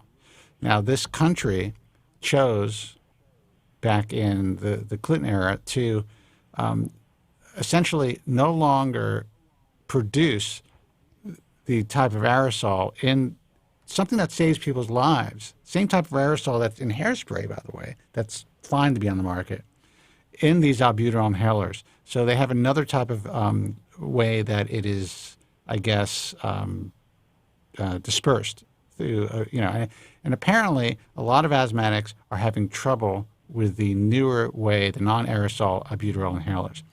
Every pharmacist that we spoke to said it's the exact same thing. It should make no difference. And she's like, listen, yo, I can't breathe. So there's something going on here. And then we go online. This is years ago. We go online and we see mothers of children who have to rush their kids to the hospital because their emergency inhalers are not helping them.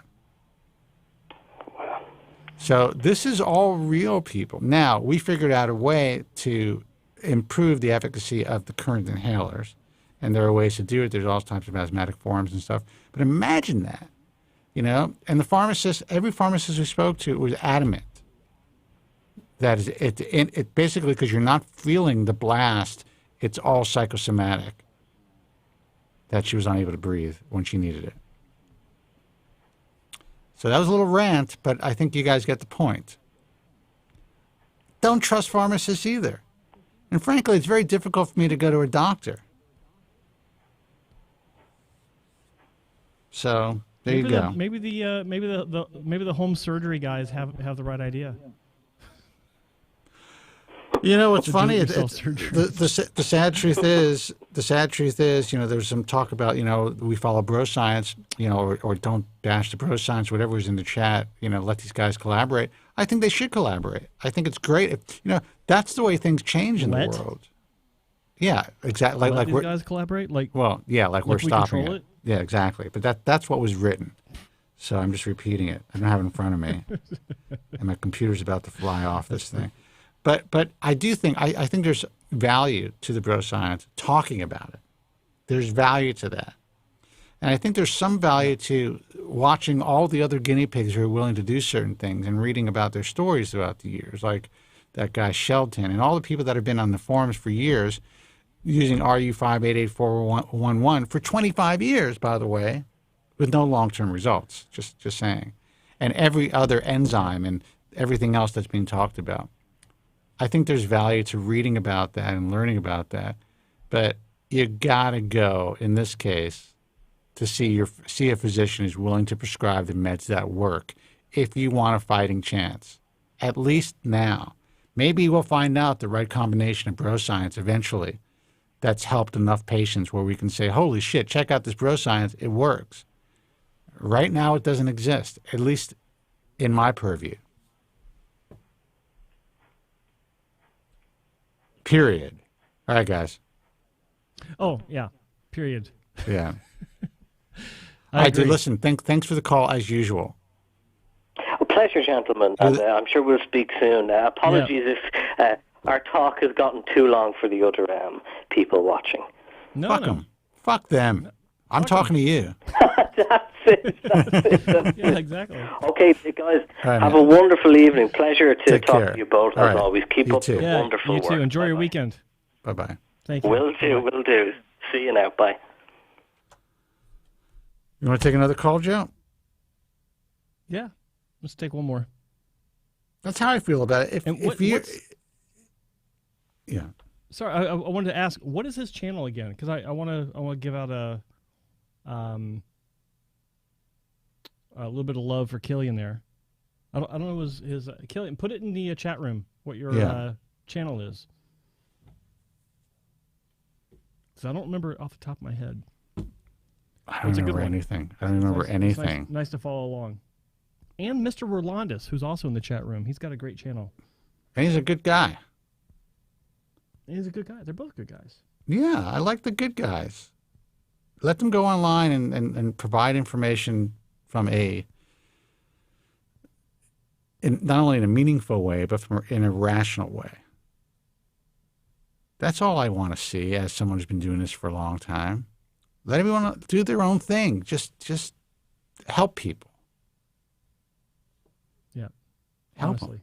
Just honestly help people. That's all you have to do. It's harder to make money. And I wrote this on Instagram. By the way, follow me at Spencer Coburn. Jesus. So many people watch this show now or listen to it. Just follow me.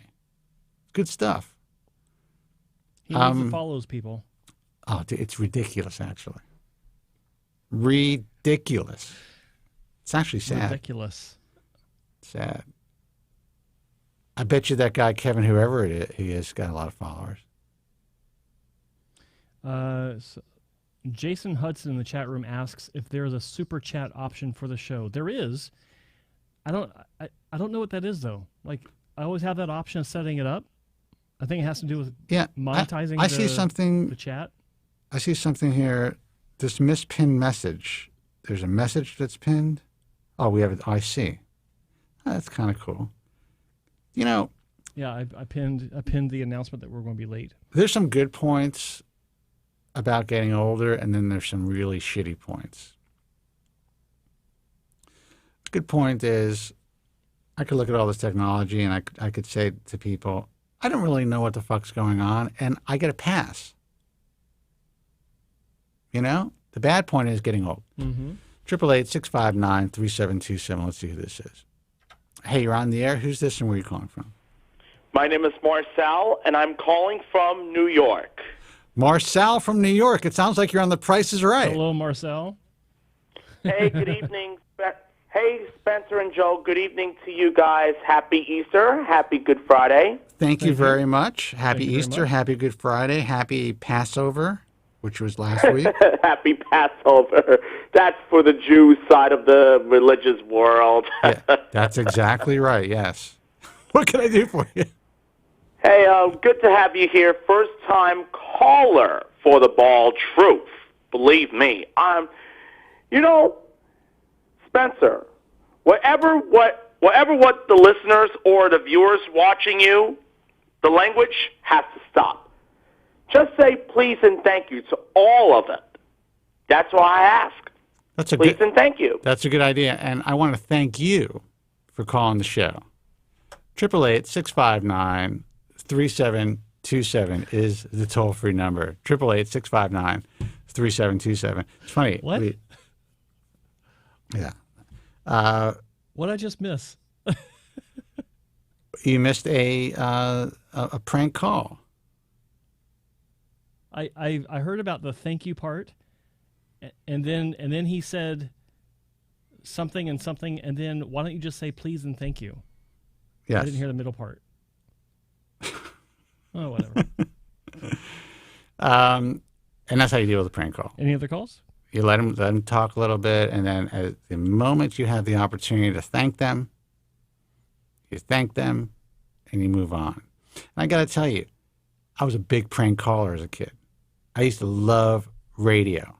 And when I was able to get through, and I got through many times, sometimes I had these guys going. You know, I mean, I was on point. I was 100% on point with what was happening in the conversation, and then boom, I throw in a Baba Booey. Let's see who this is. Baba Booey. Let's see. Hey, you're on the air. Who's this and where are you calling from? Hello? Yes, hi. Hello? Oh, wow. I'm getting lucky with getting answered by you guys. I was on it last week. Well, welcome, man. You are lucky. Okay. Because we had no lines lit. You called. You were the first one, and now all the lines are lit, so. All right. Well, I mean, I already had my time last week, but what do you mean you already had your time last week? You can call in whenever you want. You got your time this week. Yeah, that's fair. Yeah. But I know there's other guys out there that also have, questions to ask and stuff. Let me tell you something about life. You got to take yours when you can. It's very nice of you to think about others. But you have an opportunity to get in, take it. Thank you. Yeah, definitely. Thank you, please. That guy was pretty funny. Well, I wanted to ask one question. For a lot of people, or just some people, Propecia or finasteride, just it works, but then maybe it stops working for them, or maybe it just doesn't work at all for other guys, and then that's where guys start to move on to dutasteride, which is what I'm starting to take more often. I take it every other day. It's a generic, but I just wanted to, I was always wondering if, like, dutasteride basically wipes out almost all of your DHT, all your, like, free DHT. So the point that you're basically like a girl. But you're more like one of the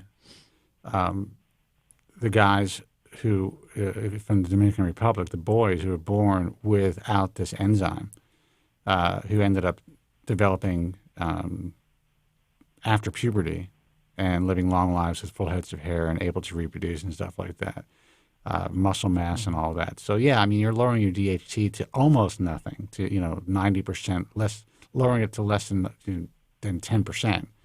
But it's not like you're a girl. Right. Yeah. No, that's that's what I meant. Yeah. But even for some guys, dutasteride, like they just, why is it that some guys, even though they just crush the hell out of their DHT, they're still losing like their hair, and it's like, and it'll be like to the same like aggressiveness, like as if like nothing really like changed. Because for those guys, DHT doesn't play as big of a role in their male pattern hair loss. And even though, listen, this is the hormone that has been found to really affect most men, or start the process in most men and keep going. But there are other inflammatory issues and other genetic issues that they have not been able to figure out yet, and they're still working on. If they knew it was 100% DHT, then everyone would benefit from this medication. Mm-hmm. And there would be genetic therapies that they'd be able to approach in a way that it would have been expedited years ago, where you can just remove DHT or remove the enzymes 5-alpha reductase from the conversion after puberty, and no one would go bald. But it's not just DHT. Yeah, Is it true that testosterone also is a part of it?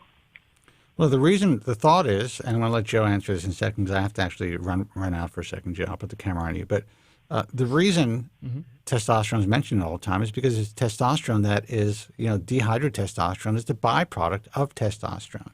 So it's that conversion of testosterone that they know for sure is a link. They do not think that having more testosterone or higher testosterone levels without that conversion will make someone without the genes lose hair. But it's possible. I mean, we know that if you lower your DHT, you're going to have more free-flowing testosterone unless it's somehow aromatized and into estrogen. Doesn't happen for most men. Can happen. So does having more testosterone while you're lowering your DHT, and if your hair loss is more dependent on DHT, will having more testosterone make you lose more hair? No.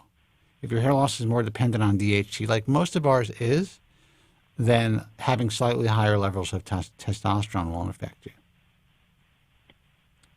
Does that make sense? Wow. Yeah. No, I totally get what you're saying. All right, so before Joe falls asleep, I have to put the camera on him, and he can answer the rest of your questions. I'll be right back. Hope it doesn't lock up. Hi, Joe. Hey, how you doing? I also actually, did the camera lock up on me? Hold on a second. No, it didn't. One thing you said earlier, I want to address is you were asking why, or not why, but you're talking about how finasteride stops working for a lot of guys after a certain amount of time, and then they switch to dutasteride. I don't believe it just stops working, and I don't think that a lot of people think that, but it doesn't just stop working. I think it's more an issue of it's not working as well as one thought it was, where it instead of stopping the loss, it just creates more of a slower creep of loss that takes a long time. And like what you were saying, that like I've heard this hundreds and hundreds of times, where people think that it suddenly stops after 5 years. There's zero scientific evidence to back that up. None. So it doesn't just stop working. So I just wanted to correct you on that, because people listening to the show live and then in the recording afterwards, that might help to perpetuate and spread that misunderstanding. So I just want to kind of quash that as much as I can. Yeah, no, that's good. Yeah, because I want to know, what's actually happening. Yeah, I get what you mean. So like you're saying, even if people get regrowth, they're still, and over time they slowly start to, even if they have the regrowth, they still are slowly miniaturizing other hairs. And it isn't until like a certain amount of time where they think it stops working, but it's actually just the other hairs are starting to know also. Yeah, other hairs may have eventually succumbed where it blocks enough for a short enough period of time, but consider also age can be a factor where sometimes hair loss isn't actual hair loss, it's just a reduction in depending on the age, but hair shafts in general with age will reduce in diameter. It's called senile alopecia. As we get older, the hair shafts naturally reduce in diameter, and it's not actual loss. Like the hair's still there, it's just they're thinner, right? So, and there are other factors. Like, it's interesting. I saw a study that came out. It was announced a few days ago where scientists have discovered another reason for hair loss. And of course, they were using mice as models. It's always a fucking mouse. But they were talking about how stress. Actually, I think the article was they've isolated why stress can cause hair loss, and it's something that a lot of people have already known, and that is cortisol. When you're stressed, cortisol is created in higher amounts, and this study was finding that it doesn't actually cause hair loss per se, but it extends the resting phase of hair shafts, and it kicks existing hairs in their anagen state into the telogen state. So that's why some people will report that they're having a shed after going through a stressful or traumatic experience in a short amount of time. And I mean, I've known this for a while. A lot of people have known this for a while, but they actually did a study that kind of reaffirmed that cortisol production from stress can, at least temporarily, contribute to hair loss. And I thought that was really interesting. So, there are many factors that can play into it.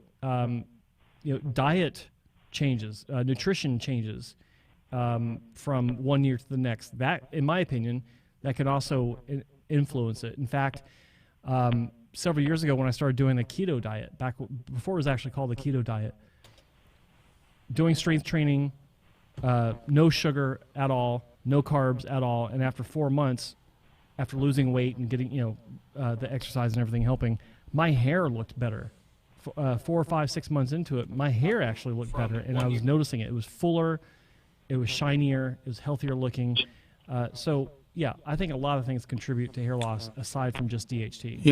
When I wrote the Bald Truth, and I was writing it back in '96 and '97. I wrote a chapter on diet and hair loss.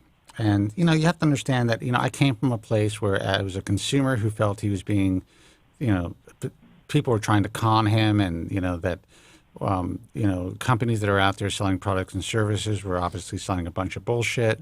I also believed at the time that taking certain herbal preparations helped me, like saw palmetto, pygeum africanum, stinging nettle.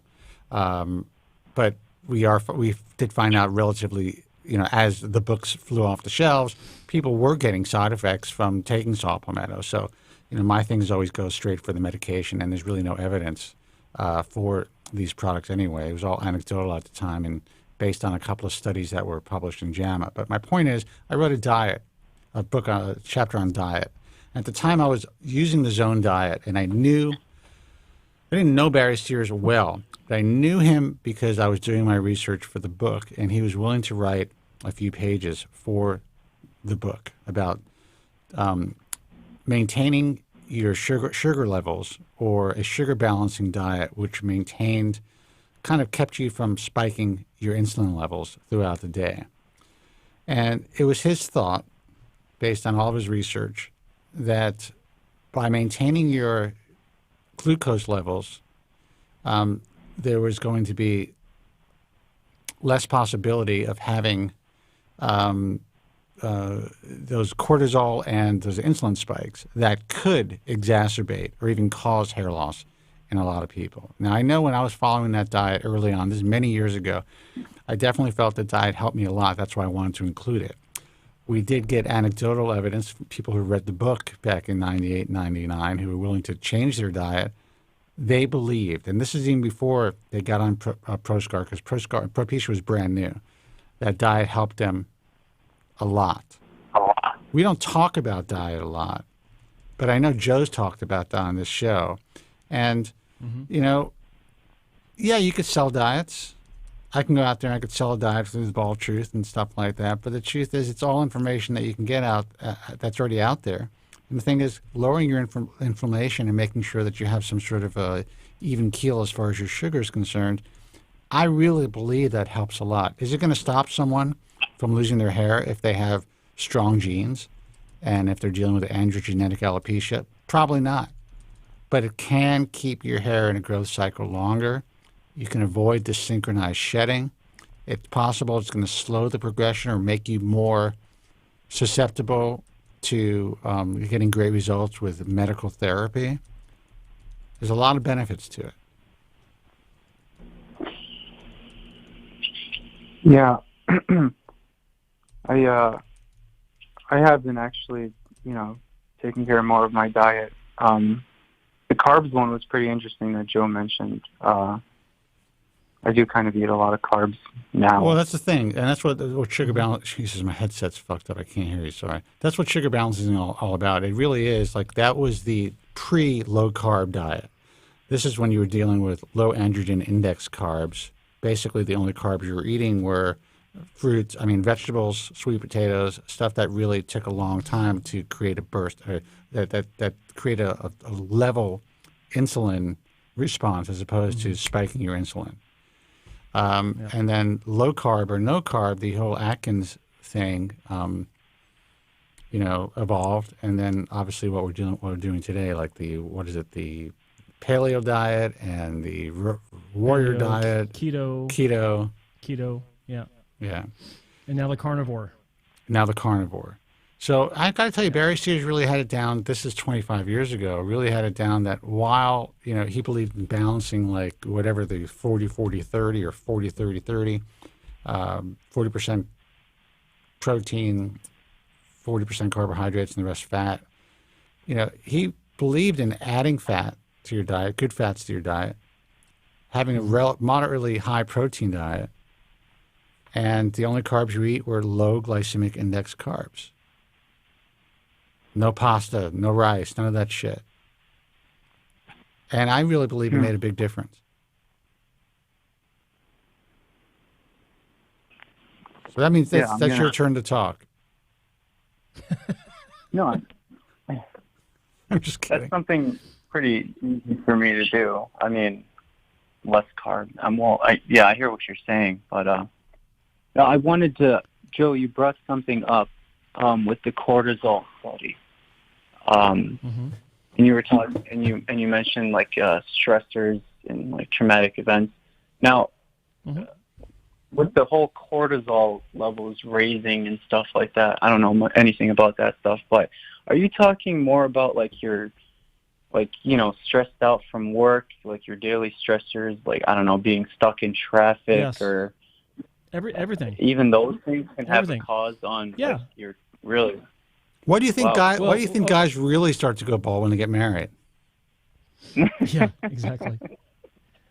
Well, look, it's known. Like, if you are anxious about something, if you are worried about something, if you are stressed about something, just in general, I'm not talking like a death in the family. I'm talking about being late on your rent. Some people don't give a shit, but if you actually care enough to be worried about it, all of these things are stressors that raise cortisol levels. How much is dependent on how stressed you are, and how it affects you depends on your own individual physiology. Like, it's too many variables to quantify any sort of effect over the airwaves here or over the internet. But the bottom line is, it's now been identified. It may have been identified before in other studies. Actually, I'm sure it has been. But I found that to be really interesting. And we've always known, like, I can't count how many times I've had people call me up and, when I was working in clinic, and even after the fact or meeting people in person, it's like, yeah, I went through a traumatic effect. Actually, I had this Instagram model, of all people, last week reach out to me, and she's like, I need to know what to do with my hair. I'm like, what are you talking about? What happened? She goes, last year was really, really tough for me. I had a lot of stress, a lot of problems. I'm like, okay, does hair loss run in your family? No. Just stress? Yeah. Where is it? Top of my head. Okay. Stop being stressed. I mean, check your iron levels, check your hormone levels, check your thyroid, all this stuff. But I told her, like, I coached her through it a little bit. It's like, look, you know, this happens a lot with people that do have a lot of stress in their lives. Just try to find peace. Like, I didn't ask her what the problem was, and she didn't tell me, but you know, just try to find peace in your life about whatever it is that's stressing you out, and just realize that if you can't change it yourself, then just write it out. Like, I've never been the kind of person to sit and worry about shit that I can't change. Like, I may worry a little bit, but then I kind of come back to earth, and it's like, okay, well, it may suck, but it is what it is. I'm stuck with it. Just write it through to the other end, because well, it will get better. I have OCD. So, you know, one of my biggest issues in life has been dealing with controlling it's essentially a disease of my brain, that and not worrying, or not the cortisol. Now, my worry isn't like, oh, I'm worrying about, even when I was broke, I didn't worry about paying bills and shit like that. I always figured out a way to do that. That wasn't a worry. It's I get hyper focused on stuff, and if it's not perfect, or if it's not correct, or you know, it could be a position of something, that causes me anxiety and stress. Unlike the average person who's like, you know, worried about day in day out shit. If I'm stuck in traffic, I don't give a shit. If I'm going to be late, I'll just call in advance and say, hey, look, I'm running late. I don't give two shits about that. I used to. But let me tell you something. You take your shoes off and they're slightly crooked, or one is on the other side of the other. I got to fix that shit.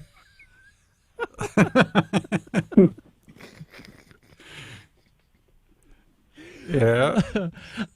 I used to be one of those people that would be in traffic and I'd see the next lane going faster. I'd switch over, and then when it would stop and the lane I was just in would start going faster, I'd be like, motherfucker. I would be pissed. Wrong lane, LaRue. And one day I just stopped. I stopped giving a shit. And I'll tell you, caller, that changed my life when it comes to stress. Completely changed my life. Because I had a lot of time to think about it sitting in traffic. I used to live in Seattle, and it was tough. The commute was hell. And yeah, so that's I can totally relate to the stress thing. And this was not quite 20 years ago. But yeah, it was a big deal, big change in my life by just letting go. Well, and there was a time when I really believed that the whole stress hair loss correlation was bullshit, because that's what everyone used to say, and it was really old school wives' tale stuff, and you would hear that from doctors. Don't stress so much, that's why you lose your hair, or that's what causes gray hair and all this shit. Well, it turns out it's true. Yeah. You know? Mr. Rolandis in the chat room says, I'm like Spencer. It's a total disaster. All cabinets have to be fully closed, not 95%. Good man, Mr. Rolandis. You got to see my place, dude. You got to see my place. It's like, I mean, it's clean for sure, but it's like shit's got to be in place. That's hilarious. Anyway, yeah, so I believe, you know, and it's funny because a lot of women are told that's stress. And they've come to me over the years, and I see them going to Women's Hair Loss Project on Instagram, and they talk about all this stuff. Yeah, and I guess it's womenshairlossproject.com for women who are listening. And at, what is it, WHLP Network on Instagram. They talk about stress a lot. They're being told not to stress out. But the truth is, you know, stress does exacerbate things. It's very real. The problem is, how do you stop stress? Do you become a fucking monk? How do you figure it out? We're living in a time where there's more stress than ever. We're being bombarded with content and information and decision-making opportunities more than ever before. Just getting up in the morning, the first thing you do is you look at a phone. It could be a stressful email. It could be some prick texting you don't want to hear from. Or it could be some some bullshit online about you, whatever. You know, there's a lot of stress. And I think, you know, people are asking in the chat room all the time, why are younger and younger people dealing with hair loss? Why is it more prevalent? Why is it happening in younger ages? You know what? When I think about it, and this sounds like, well, you know, maybe there's some other environmental factors. I think the major environmental factor is kids are dealing with levels of stress at an earlier age than we've ever dealt with. I mean, when I was a kid, Joe, my parents had no fucking clue where I was until dinner. Me too. Yeah. There's, you know, once school was, the only stress, you had some stress in school. Once school was over, there's no stress. You know, no bullshit. You kids grow up with all this stuff 24 hours a day, 7 days a week. You're constantly comparing yourself to others on the internet. It all started when they introduced bike helmets. That was the beginning of the end, right there. It's a bad move, man. That was a bad move. Bad move. Bike helmet. But you know, so I mean, if people are just tuning into the broadcast, you're like, oh, here's these two old guys talking about stress and hair loss. Because that's what I would say if I tuned in. I would just tune out and be like, these motherfuckers don't know what they're talking about. Well, I have to tell you, after years, 3 decades of dealing with this myself, and after years of being in this field, I have no doubt that this new study is really accurate, and that your cortisol really affects your hair growth cycle. Mm-hmm. Yeah, it does seem like it would make sense that, you know, I also hear it all the time, like, stop stressing, but then, like, you know, and then I like tell these people, you know, who tell me, like, why, you know, stop stressing. I'll just say, like, you know, it's not stress, like, it's DHT, but then, like, you don't want to get into that conversation with somebody. Well, it's like you're like crazy or whatever. Well, and that's the thing. That's the truth. You know? People will just say it's all stress, or it's wearing hats. So that's when the wives' tale shit comes in. It's like it's a combination of my hormones, stress, and all the things that are exacerbating or changing my hormonal makeup. The stress is fucking with my cortisol. Stress could be lowering or increasing my testosterone, depending on the person, or the conversion of testosterone to DHT. So it's all correlated. Hats, you could throw that out the window. Unless you got a concrete hat on, it's not going to cause you to have any hair loss. Yeah. Yeah, no. Yeah, I hear what you guys are saying. All right, man. Well, listen, we're gonna wrap it up. Joe, there's one guy, I could see his number. He's tried like 1 million times. Let's take one more call, and then we'll wrap it up for the night. Okay. All right, thank you guys so much. All right, caller, take care. Thank you guys. Bye-bye. Yeah, see you guys. All right. Thanks for that. Hey, man, you're on the air. Who's this, and where are you calling from? Hey, this is Eddie from Houston. Eddie from Houston. What's happening, man? Hello, Eddie. Awesome. Hey, thanks for taking my call. All right. So I'll make this quick. I've been waiting to see Dr. Wong in Canada for over 1.5 years, maybe 2 years, but because of the border, they're stopping us from crossing the border. I'm kind of getting resigned as to, you know, maybe I should go to a different doctor or should I wait it out? I don't know how the border is right now, given that you live in Canada. Same. So. Yeah, it's the same.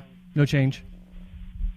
I don't know when the anticipated reopening is. No one does, unless they made an announcement. But I would recommend you just keep going to Canadian government websites to see when the border is supposed to be reopening. Now, you already planned? Have you already scheduled surgery? Yeah, I've rescheduled it like 4 times already. And I'm getting to the point where, I mean, I need to move on. And I'm wondering what other options I have. You're saying you need to move on because you want to have surgery like immediately? Yeah, I'm doing a scar revision, and then some, you know, get as much grafts as I can out of that. Where are you located? I'm in Houston right now. You're in Houston. Well, there's one guy that we can't recommend now, but Oh, Joe. Oh, the guy in Houston. Yeah, there's one guy that we can no longer recommend.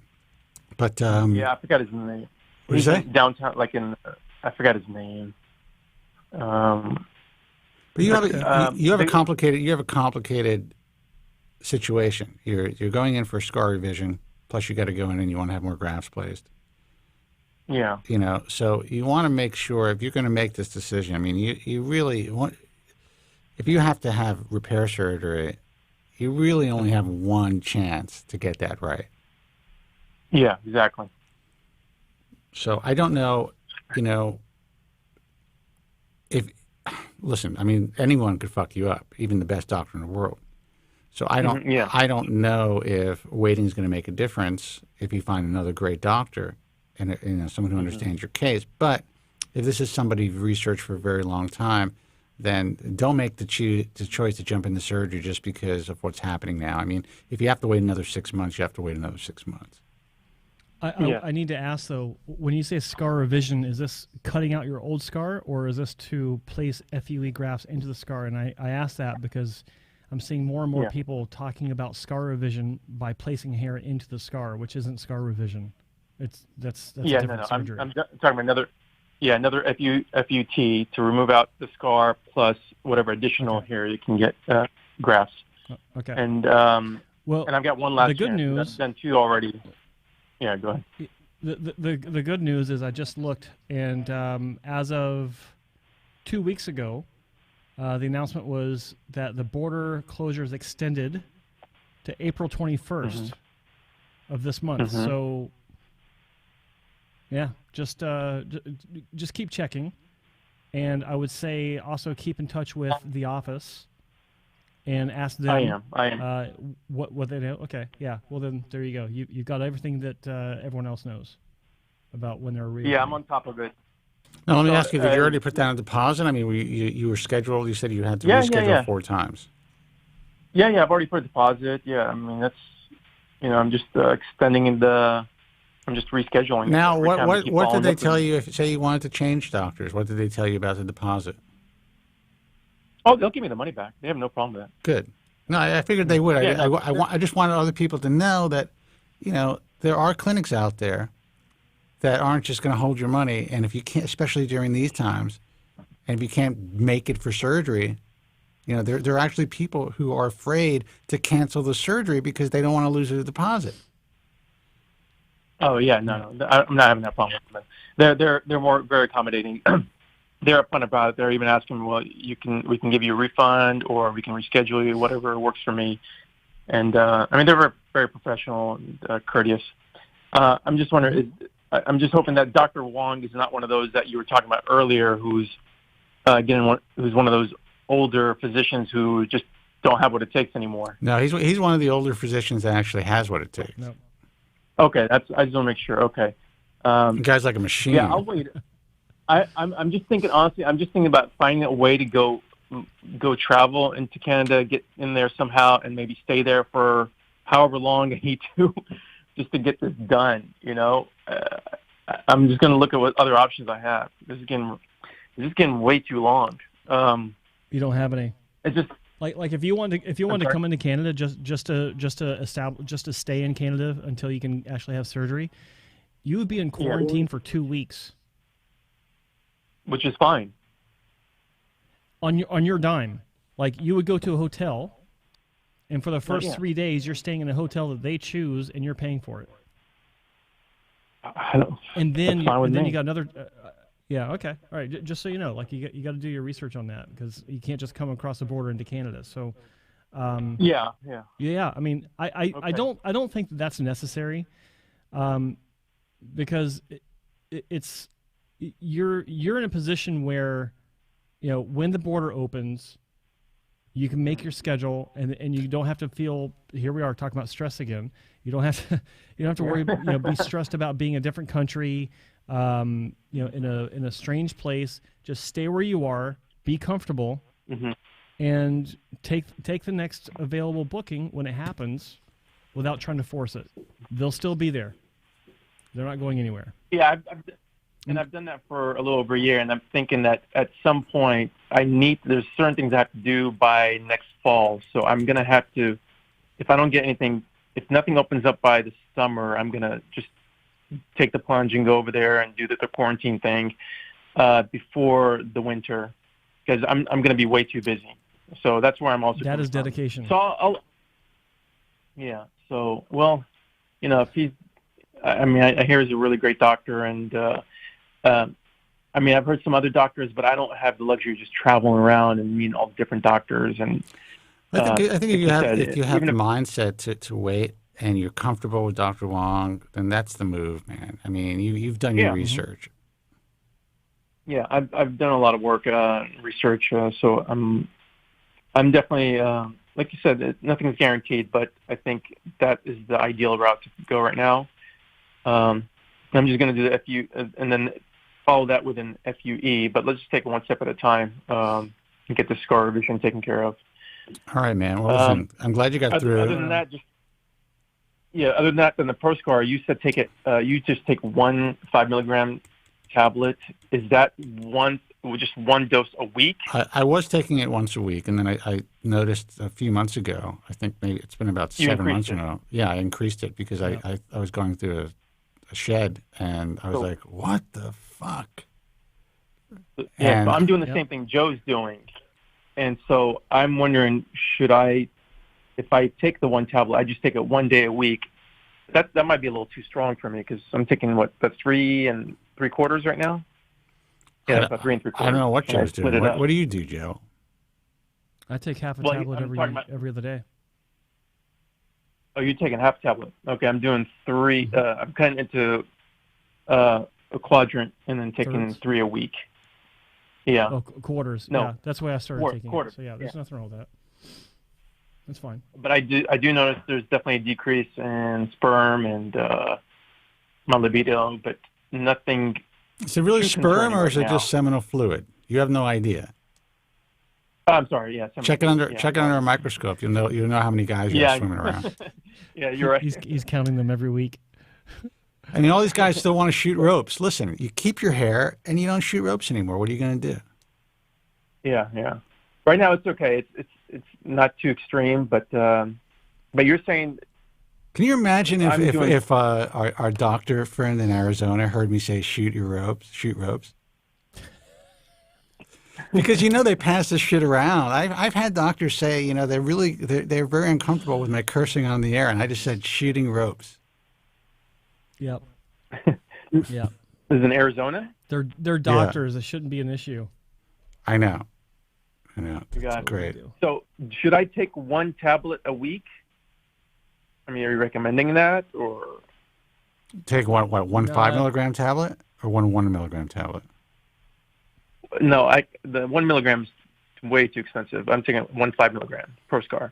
Yeah, I can't recommend. We can't recommend anything. I decided to do that for myself and do the intermittent therapy, and I just played with it. This is before anyone was even talking about it. I'm just like, all right, well, 1 milligram is approved. It seems like that works for everybody. I'm already taking 5. Let me cut back daily on how much, and see how long I could see how low I could titrate to.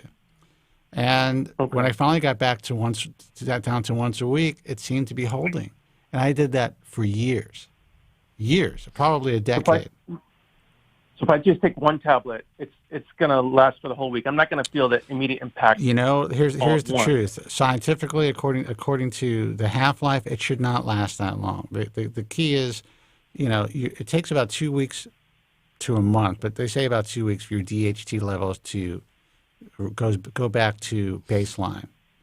During those 2 weeks, does it go back to half baseline at 1 week? Does it go back to a quarter? Who knows? It's about drug loading, I guess.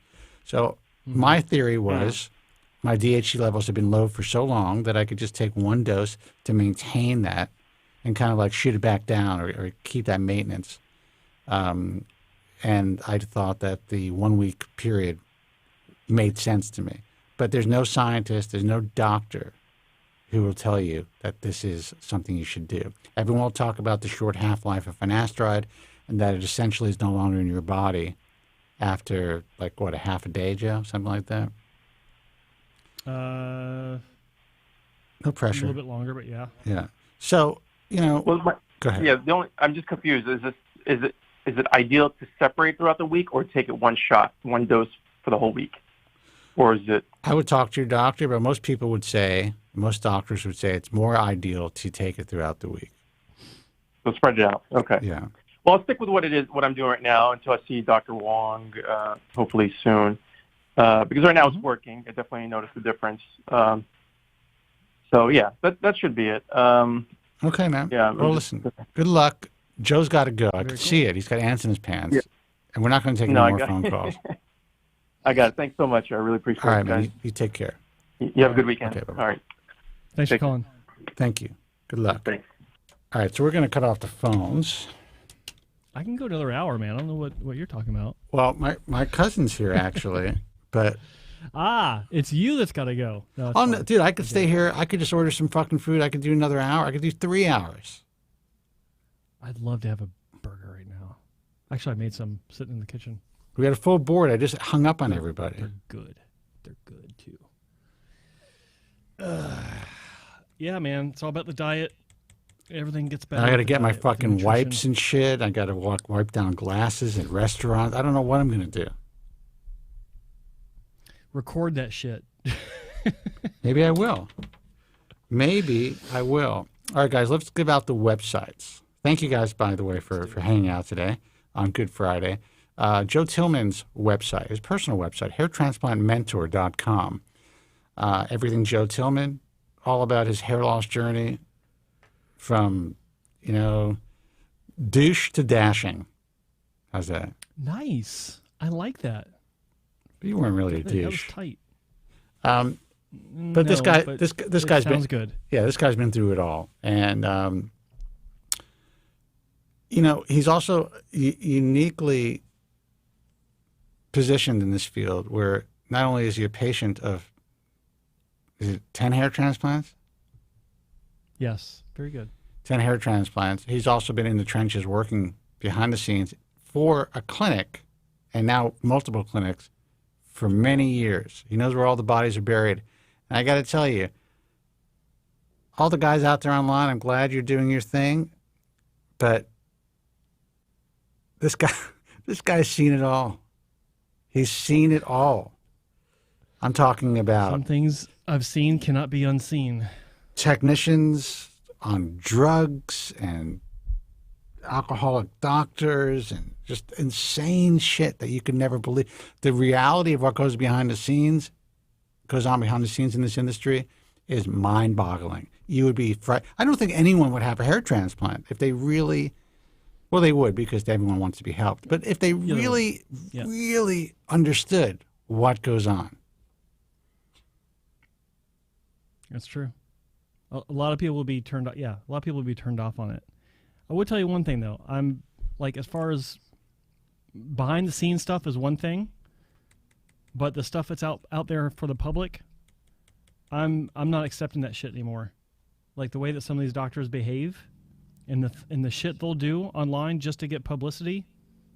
I'm not tolerating that anymore. It's fucking exhausting too. Yeah. Yeah, the whole thing's exhausting. Exhausting just watching these guys, looking at the sales, going down my Instagram feed and looking at all these guys. No matter what you say, there's still there's hair transplant sales. It actually says sale. I've seen that. Maybe not the same one, but yeah. Look, everyone watching this, if you're interested in a clinic and they've got an advertisement for a sale, or they're going to throw in PRP with every surgery, or you get a discount if you sign up before the end of April or whatever month that you're looking, fucking turn around and walk away. Like, you don't want that stuff. These aren't used cars. This is your head. And the idea that you can eat, like, for any clinic to even consider that tells me that they don't look at this like they're not proud to be practicing medicine. It's also honestly, I'm just going to be fair to some of these clinics, even some of the good clinics that are falling prey to this, doing SMP, where SMP has its place for sure, but now all these clinics are getting involved. the competition is fierce, man. I mean, these guys went to medical school. They had a good practice going. They got into hair. A lot of these guys are very skilled. They have a great team of technicians and the staff working for them. And they're forced to compete against these guys just hanging up a shingle who can buy a machine. So they need to compete. It's the nature of the beast. It's unfortunate. So in a way, I understand it. It's just there's a level of getting in the gutter that just it's unnecessary. Unnecessary. Absolutely well said. And they do have a choice, as far as I'm concerned. And we're showing them the way. Because if you do good work and you align yourself with the right message, people will know. You don't need, like, doctors don't need to be resorting to this kind of bullshit. And the ones that do resort to that kind of bullshit, like the people that are suckered in by that kind of thing, go for it. Have fun with it. The clinics that don't resort to publicity stunts and cheesy sales tactics, if they're doing good work and they have the right message, they will have no problem getting patients. Well, I mean, that's the way it is anyway. I can say that, and just for the doctors who are listening, there are more guys now who are interested in hair transplant surgery than ever before. It's become, for good, better, and different, part of the mainstream world of cosmetic surgery, part of Instagram and Facebook, and part of all social media, and is looked at as you guys set it up to be a non-invasive, easy procedure that can just be sold and done, like you're going to a spa. So there are countless men who want to get this shit done. So when I see people who are worried about new competition coming in, or organizations like the ISHS who want to put a chokehold on this shit because they lost control years ago, just do the right thing. There's plenty of patients to go around. Any opportunity I get, dude, any opportunity I get, I got to stop that. All right, guys, thebaldtruth.com for archives. It doesn't even phase them anymore. It just rolls over now. For archives of this broadcast, AmericanHairLoss.org for the American Hair Loss Association. I know the site has not been updated since the Civil War. We're working on updating the site. Just had a conversation today about that, so I'm excited about that. BaldTruthTalk.com. If you want to go to a message forum, look, it's a safer place. Is it completely safe? We do our best. But if you're getting information to have surgery from a fucking anonymous person on the internet, you should get your head examined first and then think about your hair. I'm being really mean to people today. I don't mean to be, but that's just the truth. Hey, man, it's just the way the truth rolls, yo. That's the way it rolls, yo. Let's see, who else? Oh, guys for the who want to catch the UK show, apetogentleman.com. The way it sounds, that's how it's spelled, apetogentleman.com. Yeah. They're crushing it. The TBT UK is crushing it. I got to tell you, the sad thing is, these Brits, these young guys in the UK, they are lost, man. And they are in the most ruthless market that exists besides Turkey. So it's getting there. Yeah. It's bad. Oh, it's bad. Go ahead. You have a live something. You have a live thing going on. Pimp that out. Well, that's right. Yeah, this Wednesday on Instagram. God, what's his Insta? I don't know. Dr. Gary. God, you got to work with me here, man. It's Dr. Dr. Gary. What? I thought you're the guy who's telling people to control their fucking stress. Dr. Gary NYC, Dr. Gary Linkov. I will be on his Instagram. Was it 9 p.m. on this Wednesday, April 7th, 6 p.m. Pacific. I'll be live. We'll be talking. I don't know what we're going to talk about, but we'll be talking. So check that out. Also, if you're not subscribed to this channel, don't forget to subscribe because I got a new doctor I'm announcing, new member of my website, and be adding him to my YouTube channel with his own playlist. I think you'll be impressed. Probably haven't heard of him either, that's the best. When you haven't heard of these people and you're like, God damn, that's some good work. That's fun. Look, I just looked at a young guy in Spain today. The applications are coming in fast and furious. And I have to say that, you know, and I said this before, there may need to be a dialysis of a lot of the old names that are out there, and some of the guys that are still like, you know, hobbling along and paying other people extortion fees and all this stuff just to be visible. You're just silent, talk dude. about that more. You're just silent. No. It was just some thoughts went through my head. It's like maybe we should talk about that at some time. It's just fucking disgusting, man. Anyway, guys, we're gonna go. Not so much the old names, but yeah, okay, we'll go. Well, not the old names, we'll but just the extortion stuff that still goes. People don't even know what's going on. Don't know. Yeah. Do not know what's going on. And it's contributing to the overall reduction of quality in this field. And we talk about it from a quantitative perspective, right? We're talking about cases and how fucked up the industry is getting. The truth is, these are human beings. Everybody's life. Imagine you're a person, you're sitting here, you're doing your show, Joe, and someone hits you over the head with a bat. And your life has changed. All my doors are locked. Your life has changed forever. Well, that's what happens when you have a bad hair transplant, and it's happening every day. There are probably 10,000 or more guys here in the U.S. that had surgery today on Good Friday, saved their money, took time off work, and they're prepared to have a better life. And you know what happened to them? They got fucked up. They don't even know it. It's going to take them 6 months to realize their life has changed forever. Yep. All right, guys, we're going to go. I think Joe gave out the websites, right? Baldtruth.com, IHRS.org for the International Alliance of Hair Restoration Surgeons. He pimped out his website. He pimped out his website and his channel. And do me a favor, follow me on Instagram. I know it's a bald thing, and you guys don't like that. It's like this like I have the small penis channel or something, which is something you should think about, Joe. That would crush. Well, after the reduction surgery, I wouldn't call it small, but the smaller. It's more diminutive. Smaller.